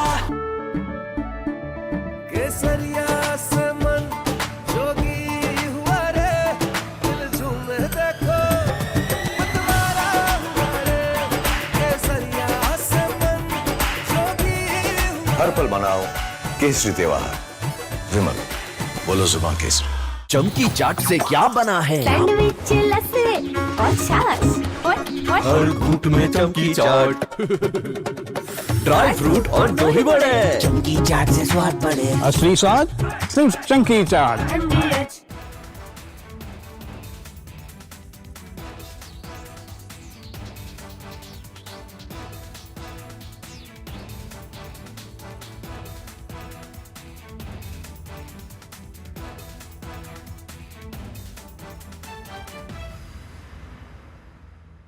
थोड़े में ज्यादा स्वाद, यही तो है इसकी खास बात। वाओ मामा, क्या? From Asia's largest news headquarters, setting the agenda for Bharat.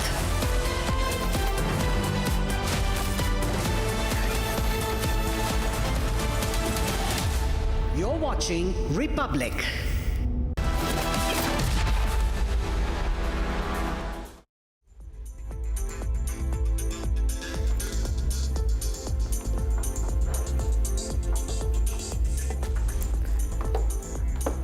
Good evening, viewers. You're watching the Saturday edition of 6 Stories at 6, and I am Rakshita Mishra with you. Let's get started with the top story that we're going to track for you in the next 25 minutes. The first one, of course, coming in from the war zone. We'll bring you the latest updates from the West Asia war. We are also going to get you an update on a latest testimony or latest example of Trump is losing it. He's losing the plot. He's humiliating the world leaders. And latest in the list is Mohammed bin Salman. Also on the show, we're going to get you the latest update coming in as far as the US strikes on nuclear facilities in Iran are concerned. Much more lined up for you. First, let's take a look at the first story we're bringing to you. And in fact, let me just tell you the lineup. We're still continuing with the lineup. So the nuke strikes are on target. Story number 4. We can go to story number 4. And that is how NCR has got a major boost. Noida Airport has been inaugurated today by the Prime Minister and the Chief Minister Yogi Adityanath in Jewar. That's the Jewar International Airport. And Also, we're going to get you updates from the poll-bound state of West Bengal. BJP gears up for the polls. Amit Shah today released a charge sheet against TMC government, and in fact even TMC has now countered it with another charge sheet against the BJP. So it's a war of charge sheet, it seems, before the manifesto. And viewers, we conclude this bulletin with updates coming in from Nepal. Just a day after rapper turned politician Balendra Shah takes oath as Nepal's Prime Minister, the former Prime Minister KP Sharma Oli is arrested. So let's start with the top story on 6 Stories at 6. Now, President Trump, Donald Trump has done it again. He has humiliated another world leader, and this time it's the Saudi Crown Prince Mohammed bin Salman. And in fact, he has also gone on to say that the Gulf leaders should be listening to him. Take a look at this report. In fact, Donald Trump, he was speaking in Florida, and in his address, we can see that he was completely losing it. It's not the first time he has humiliated any world leader. And we've seen that how many times that he's done that. And Saudi Arabia, as per reports, has been egging US on to attack Iran. And Trump has been making statements. 3 days back, he said that MBS is with him. He's fighting with him, fighting with the United States. And now he's also humiliating him at the same time. So we'll try and get you more updates on that. He humiliates the Crown Prince, even says that he better be nice to me in sort of a threatening tone. And this could be a message that is being sent out to him. Trump knows the reasons best. But clearly we can see with Trump not being clear of an exit strategy from this war, he is losing the plot. He's losing track, losing control of his words, as he often does. Not the first time though, but he clearly is scrambling for options to now back out from this war. And he's now talking about the Gulf leaders, saying that the Gulf leaders should be listening to him. He didn't think he'd be kissing my ass. He really didn't. He thought he'd be just another American president that was a loser, where the country was going downhill. But now he has to be nice to me. You tell him he better be nice to me. US President Donald Trump, in his address in an investment summit in Florida, made explicitly shocking remarks.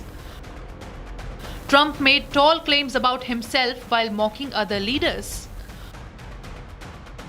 On Pakistan, the US president confessed a strategic preference for losers, noting that their presence provides a significant boost to his own self-esteem, while also expressing a distaste for people more successful than him. You know, I've watched a lot of people, leaders, great leaders. And, you know, the one thing about sports is you break it down into, you know, a 2-hour period, something nice. You don't have to wait a lifetime to find out if somebody a winner or a loser. You got a lot of losers, mostly losers, fortunately. It's a good thing to have a lot of losers. I always like to hang around with losers, actually, because it makes me feel better. I hate guys that are very, very successful and you have to listen to their success stories. I like people that like to listen to my success. In a shocking claim, Trump made explicit remarks about the future king of Saudi Arabia, Mohammed bin Salman. He didn't think he'd be kissing my ass. He really didn't. He thought he'd be just another American president that was a loser, where the country was going downhill. But now he has to be nice to me. You tell him he better be nice to me. He's got to be. But it was really something. He said, you know, it's amazing, President, because he's a very smart, but a regular kind of a guy. He said, you know, it's amazing, President. A year ago, in that case, it was a year and a half, it was 6 months ago, but a year ago, you were a dead country. Now you're literally the hottest country anywhere in the world. And that was before we beat the hell out of him. He made a gaffe about the Strait of Hormuz and called it the Strait of Trump, while maintaining there are no accidents, with him admitting that the slip of tongue was intentional. We're negotiating now, and it'd be great if we could do something, but they have to open it up. They have to open up the Strait of Hormuz. Excuse me, I'm so sorry. such a terrible mistake. The fake news will say he accidentally said, no. There's no accidents with me, not too many. If there were, we'd have a major story. In a statement, the president announced the immediate annexation of the Gulf of Mexico and rebranding it the Gulf of America, while also claiming that Cuba is next. You wouldn't have to use it. I built this great military. I said, you'll never have to use it, but sometimes you have to use it. And Cuba's next, by the way, but pretend I didn't say that, please. Trump also addressed the Nobel Prize snub, saying the committee has lost credibility, claiming he saved 50 million people and stopped 8 wars. As the war in West Asia reaches a 1-month mark, Trump continues to say he is a peacemaker. Well, I'll tell you what. So I told you that I settled 8 wars. That means millions and millions of people. Some of those wars were going on. One was 34 years, one was 32 years, one was 29 years, one was 22 years. They were long-term wars and a lot of people being killed every year. So I've saved millions and millions of people. And I mean, I know it doesn't sound right for me to say this, but I'd love my legacy to be made as a great peacemaker, because I really believe I'm a peacemaker. It doesn't seem it right now, but I think I'm a peacemaker. The latest statements from Trump raise concern whether these remarks are calculated power plays or intentional provocations as the global community suffers from the consequences of the war in West Asia.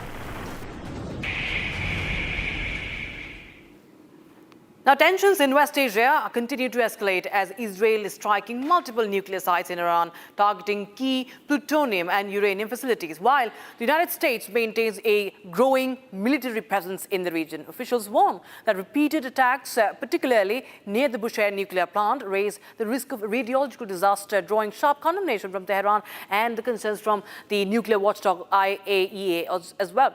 And with President Trump citing a pause in certain operations, but keeping pressure on Iran, analysts say that the coming days will be critical in determining whether the situation is going to intensify or will de-escalate.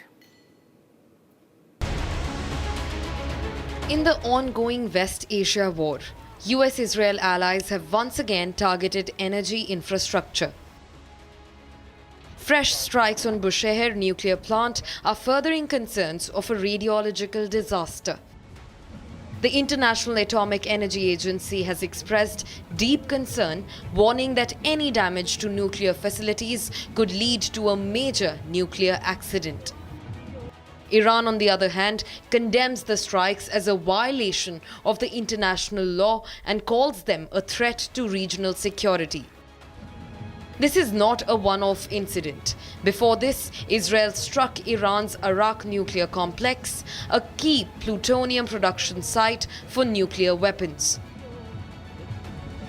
Further, to dismantle Iran's nuclear capabilities, Israel struck a uranium production plant in Yazd strike and Iran's Bushehr nuclear plant.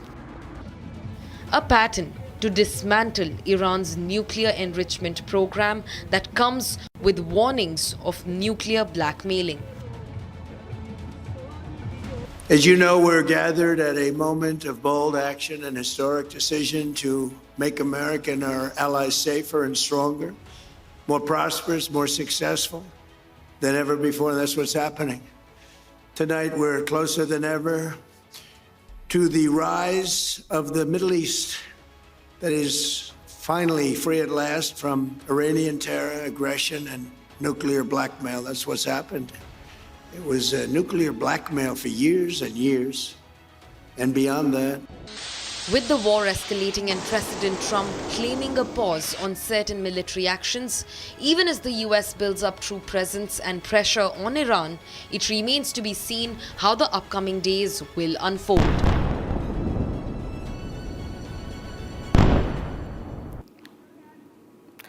All right, now, Noida International Airport is the second international airport in Delhi NCR now. It has been inaugurated by Prime Minister Narendra Modi alongside UP Chief Minister Yogi Adityanath in Jewar, Uttar Pradesh today. The first phase of the airport developed at an estimated cost of 11,200 crore rupees. Here's more on that.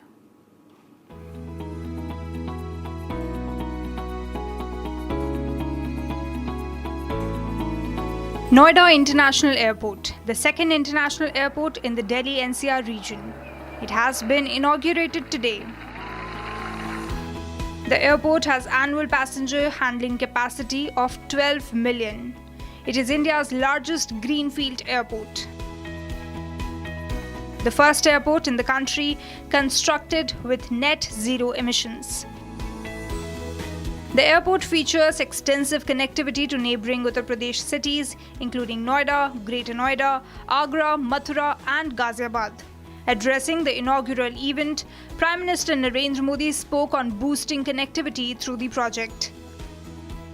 यहाँ किसान जो उगाते हैं, यहाँ उद्योग जो कुछ बनाते हैं, वो जमीन से, हवाई मार्ग से दुनिया के कोने-कोने तक तेजी से जा पाएगा। ऐसी मल्टी मॉडल कनेक्टिविटी के कारण यूपी दुनिया भर के निवेशकों के लिए बहुत बड़ा आकर्षण बन रहा है। साल 2014 से पहले देश में सिर्फ 74 एयरपोर्ट थे, आज 160 से अधिक एयरपोर्ट देश में है। Modi also said that the Noida International Airport will also provide opportunities to the youngsters. आज यहां जेवर में भी MRO सुविधा का शिलान्यास हुआ है। ये सुविधा जब तैयार हो जाएगी तो ये देश विदेश के विमानों को सेवा देगी। इससे देश को कमाई भी होगी, हमारा पैसा भी देश में ही रहेगा और युवाओं को अनेक रोजगार भी मिलेंगे।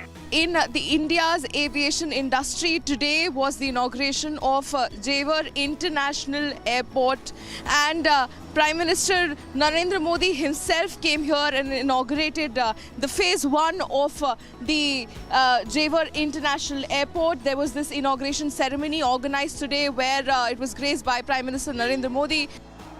Prime Minister said that India is tackling West Asia crisis with full strength.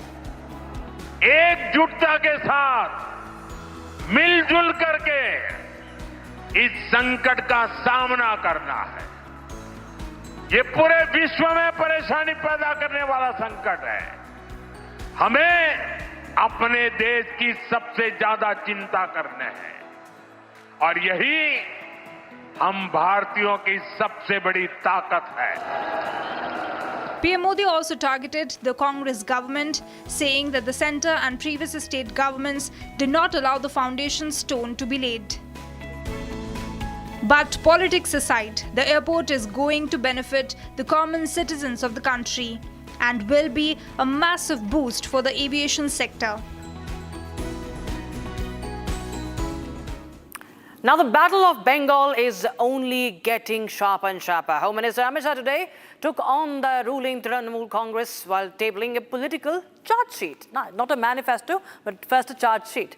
Shah highlighted the TMC government's failures in the last 15 years, right from governance to economic discrepancies.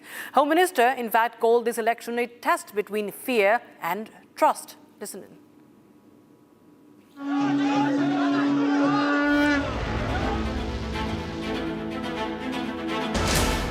The battle for Bengal is getting sharper. BJP party, vanished party. As the state readies to go for polls, the BJP has begun its campaign in the state.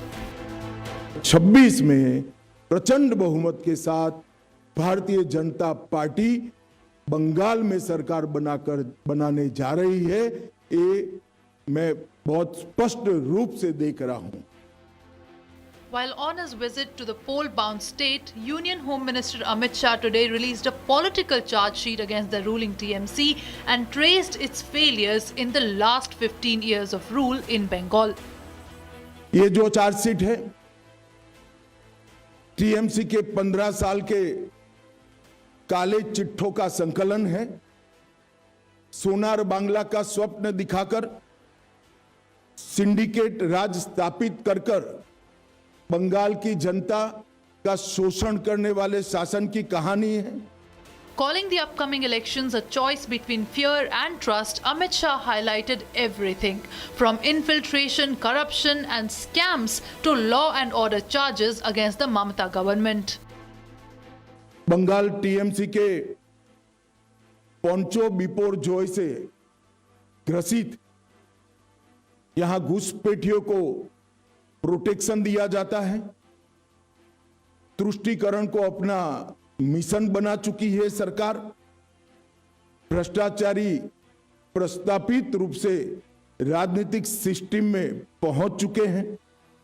Cut money का collection आम बात हो चुका है और syndicate पर no action ये सरकार का स्वभाव बन चुका है। Accompanied by state BJP leaders Suvendu Adhikari and Samik Bhattacharya, Shah said that BJP is here to course correct TMC's mistakes while it was ruling the state of Bengal. एक प्रकार से आने वाला चुनाव बंगाल की जनता को तय करना है कि भय को चुनना है या भरोसे को चुनना। भय के आतंक से मुक्ति पाकर भरोसे के साथ देश जिस तेजी से आगे बढ़ रहा है इसके साथ बंगाल को जुड़ना चाहिए। ये तय करने का चुनाव है। West Bengal goes to vote in two phases. First on the 23rd and second on the 29th of April. And the heat for the seat is gaining pace. Meanwhile, Nepal's political landscape has seen a dramatic turn. Now, former Prime Minister KP Sharma Oli has been arrested along with his Home Minister, the former one, Ramesh Lekhak. Both are being now probed over the deadly protest last year that shook the nation, the Gen Z protest as they were called, and it brought down his government. This comes just a day after Balendra Shah takes over, he takes oath as the new Prime Minister of Nepal. म बालेन्द्र शाह नेपालको सार्वभौम सत्ता र राजकीय सत्ता शपथ लिन्छु कि प्रधानमन्त्री पदको जिम्मेवारी प्रचलित कानुनको पालना गरी कुनै किसिमबाट पनि प्रकट वा संकेत गर्ने छैन। Less than 24 hours after taking charge and vowing justice for protest victims, Prime Minister Balendra Shah's government has acted fast. Nepal police moved in early Saturday morning, arresting former Prime Minister KP Sharma Oli from his residence near Kathmandu. Former Home Minister Ramesh Lekhak was also taken into custody in connection with a violent crackdown on last year's protests. The arrests stem from the September 2025 unrest, a Gen Z-led uprising against corruption and economic distress. In just 2 days of violence, at least 70 people were killed and over 2,000 were injured. Government buildings were torched, top leaders forced to flee, and Oli's government collapsed overnight. A high-level probe later found serious lapses, not a direct order to fire, but a failure to stop the use of lethal force. Acting on that report, the new government has wasted no time. Home Minister Sudan Gurung made it clear that no one is above the law and this is just the beginning of the justice. A promise made and action delivered within a day. Nepal's new regime is sending a strong message that justice over last year's bloodshed has now begun.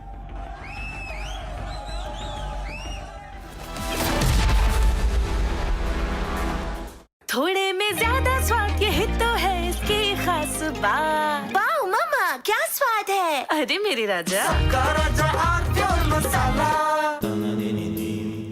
Amity has been ranked among the top universities globally for producing the most employable graduates by the Times Higher Education UK.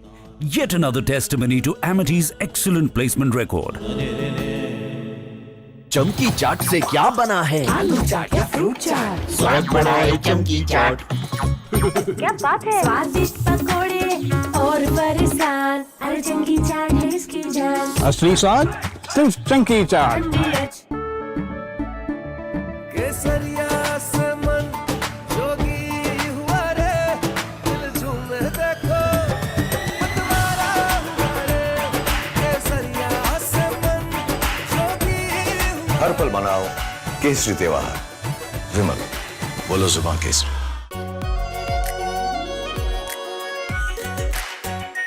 Are pure shahi paneer masala, delicious, healthy, everyday. प्यास बुझाए, ठंडक लाए, सबको भाए जीरा SIM. MDH का जलजीरा जीरा SIM. जीरा सिम, असली रिफ्रेशिंग, असली स्वाद, असली मजा। MDH।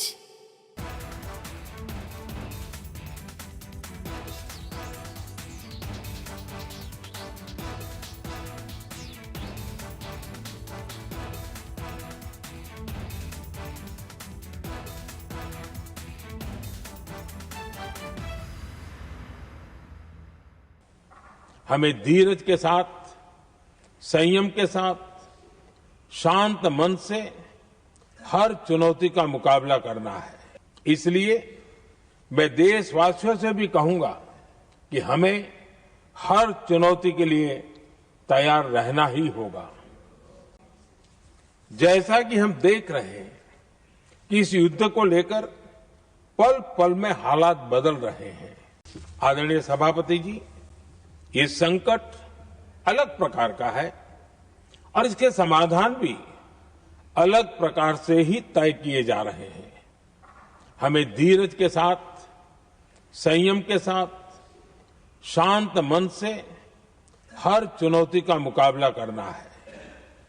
आदरणीय सभापति जी, जैसा कि हम देख रहे हैं कि इस युद्ध को लेकर पल पल में हालात बदल रहे हैं। इसलिए मैं देशवासियों से भी कहूंगा कि हमें हर चुनौती के लिए तैयार रहना ही होगा।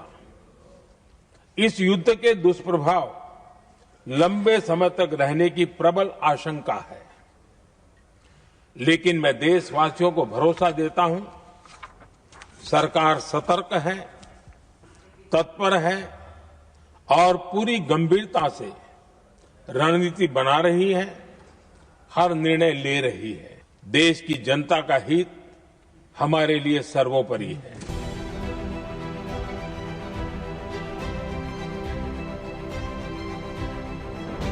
These talks go well and you reach a ceasefire agreement with Iran. Do you believe Israel would abide by that agreement? I think Israel will be very happy with what we have. We just spoke to Israel a little while ago. I think they'll be very happy. This will be peace for Israel, long-term peace, guaranteed peace. If this happens, and I can't guarantee it, but I think it's going to. My life is a deal. That's all I do is deals my whole life. I think this is something that's going to happen. And why wouldn't it happen?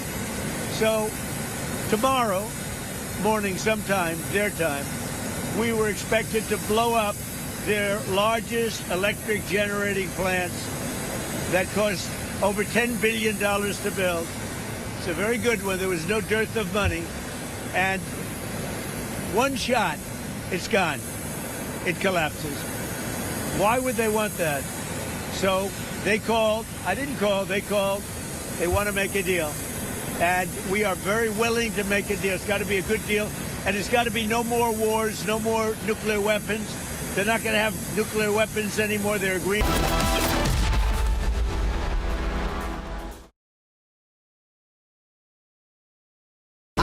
Pure सूजी pasta उबालो, मिलाओ और खाओ। 8 minute में तैयार। क्या test है, सबका राजा are pure masala.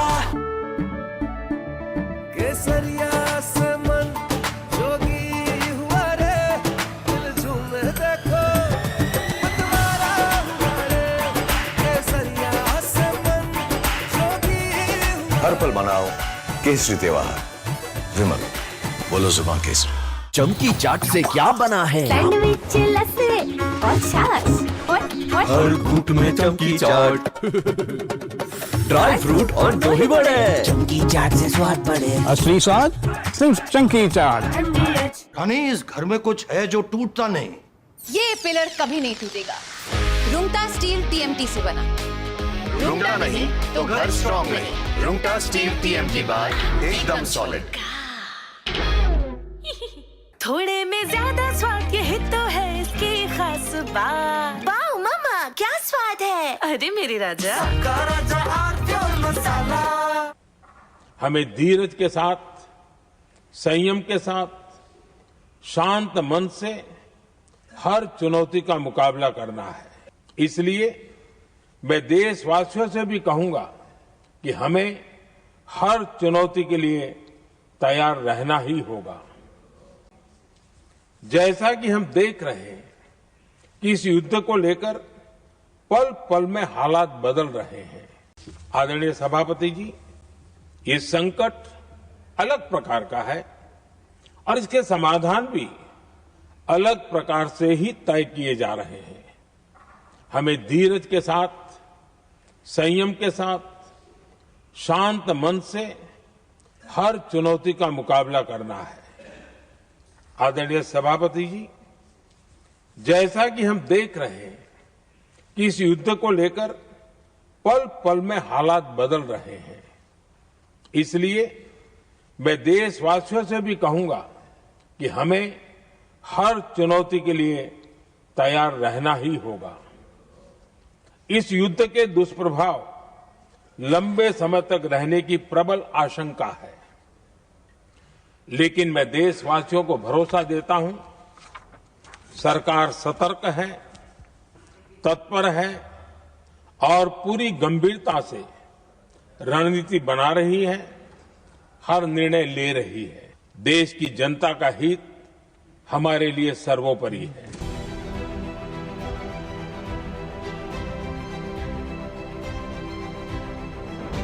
These talks go well and you reach a ceasefire agreement with Iran. Do you believe Israel would abide by that agreement? I think Israel will be very happy with what we have. We just spoke to Israel a little while ago. I think they'll be very happy. This will be peace for Israel, long-term peace, guaranteed peace. If this happens, and I can't guarantee it, but I think it's going to. My life is a deal. That's all I do is deals my whole life. I think this is something that's going to happen. And why wouldn't it happen? So tomorrow morning sometime, their time, we were expected to blow up their largest electric generating plants that cost over $10 billion to build. It's a very good one. There was no dearth of money. And one shot, it's gone. It collapses. Why would they want that? So they called. I didn't call. They called. They want to make a deal. And we are very willing to make a deal. It's got to be a good deal. And it's got to be no more wars, no more nuclear weapons. They're not going to have nuclear weapons anymore. They're agreeing to that. Any of that stuff, there's no deal. Mr. President. A top person. Don't forget, we've wiped out the leadership phase 1, phase 2, and largely phase 3. But we're dealing with the man who I believe is the most respected and the leader.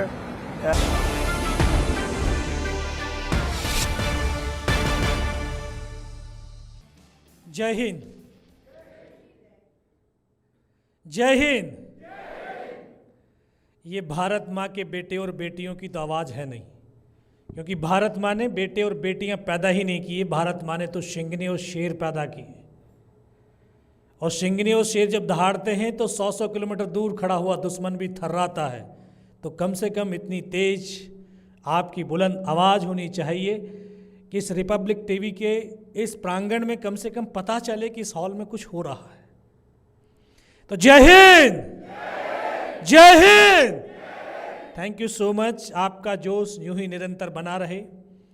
और आज जो Republic TV ने राष्ट्रीयता के ऊपर जो एक conclave रखा है, और ये बहुत ही सराहनीय कार्य है कि हम सबकी पहचान इस राष्ट्र से है। इस राष्ट्र ने हमें जन्म दिया, खाना दिया, शिक्षा दिया, संस्कार दिया, और हमें क्या चाहिए? हमें इस राष्ट्र को देने का वक्त आ गया है। और हम सब एक भारत की वो ताकत हैं जिस ताकत से ये राष्ट्र ऊंची बुलंदियों तक पहुंच सकता है। हम भारत को कैसे देखते हैं? आप भारत को कैसे देखते हैं? कैसे देखते हैं? अरे वो 21 23 साल का लड़का हंसते हंसते फांसी के फंदे की तरफ जाता है और फिर भी कहता है मेरा रंग दे बसंती चोला।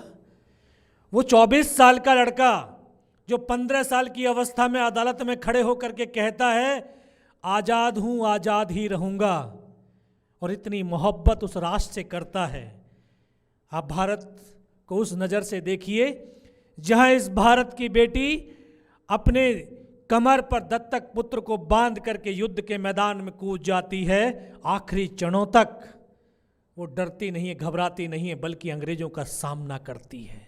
ये भारत वो भारत है, ये वो भारत है जहां 16 साल का लड़का दुनिया के सबसे बड़े धनुर्धरों द्वारा रचित चक्रव्यूह को तोड़ता है। ये वो अभिमन्यु का, वो अर्जुन का, वो कृष्ण का, वो राम का भारत है, वो कबीर का भारत है, वो मीरा का भारत है, वो रैदास का भारत है, और हम उसी भारत की संतान हैं। हम कितने बड़े सौभाग्यशाली हैं कि 84 लाख योनियों के बाद अगर एक मनुष्य का शरीर मिला तो वो भारत माँ के गर्भ से मिला। ये धरती जप की, तप की, ज्ञान की, विज्ञान की, पुरुषार्थ की, परमार्थ की, वीरों की, वीरांगनाओं की धरती है। शायद हमने 100 पिछले जन्मों में कोई पुण्य किया होगा, तब हमें ये भारत माँ का गर्भ मिला होगा। पूरी दुनिया में 200 से ज़्यादा मुल्क हैं, हर मुल्क अपने देश को भूमि का एक टुकड़ा समझते हैं, लेकिन हम इस भूमि के टुकड़े को माँ समझते हैं। यही हमारी पहचान है। माँ एक मातृत्व की, एक त्याग की, एक साहस की प्रतिमूर्ति होती है, जो अपने बच्चे में साहस भरती है और इस राष्ट्र नहीं दुनिया के लिए एक नई मिसाल कायम कर देती है। इसी भारत माँ की धरती पर मुझे पैदा होने पर गर्व है। मैं यहाँ से लगभग 50 किलोमीटर दूर एक छोटा सा गांव औरंगाबाद अहीर जिला बुलंदशहर में है, एक किसान और जवान के घर में पैदा हुआ। पिता से बचपन से अपनी युद्धों की दास्तानों को सुनकर के बड़ा हुआ, किताबों में ऐसे योद्धा सैनिकों की वीरता को पढ़ करके बड़ा हुआ, खेत खलियानों में काम करता बड़ा हुआ, जिन्होंने 65 और 71 में 8 पैटर्न टैंकों को अकेला सैनिक उड़ा देता है, और वो भी माँ भारती की गोद में सो जाता है।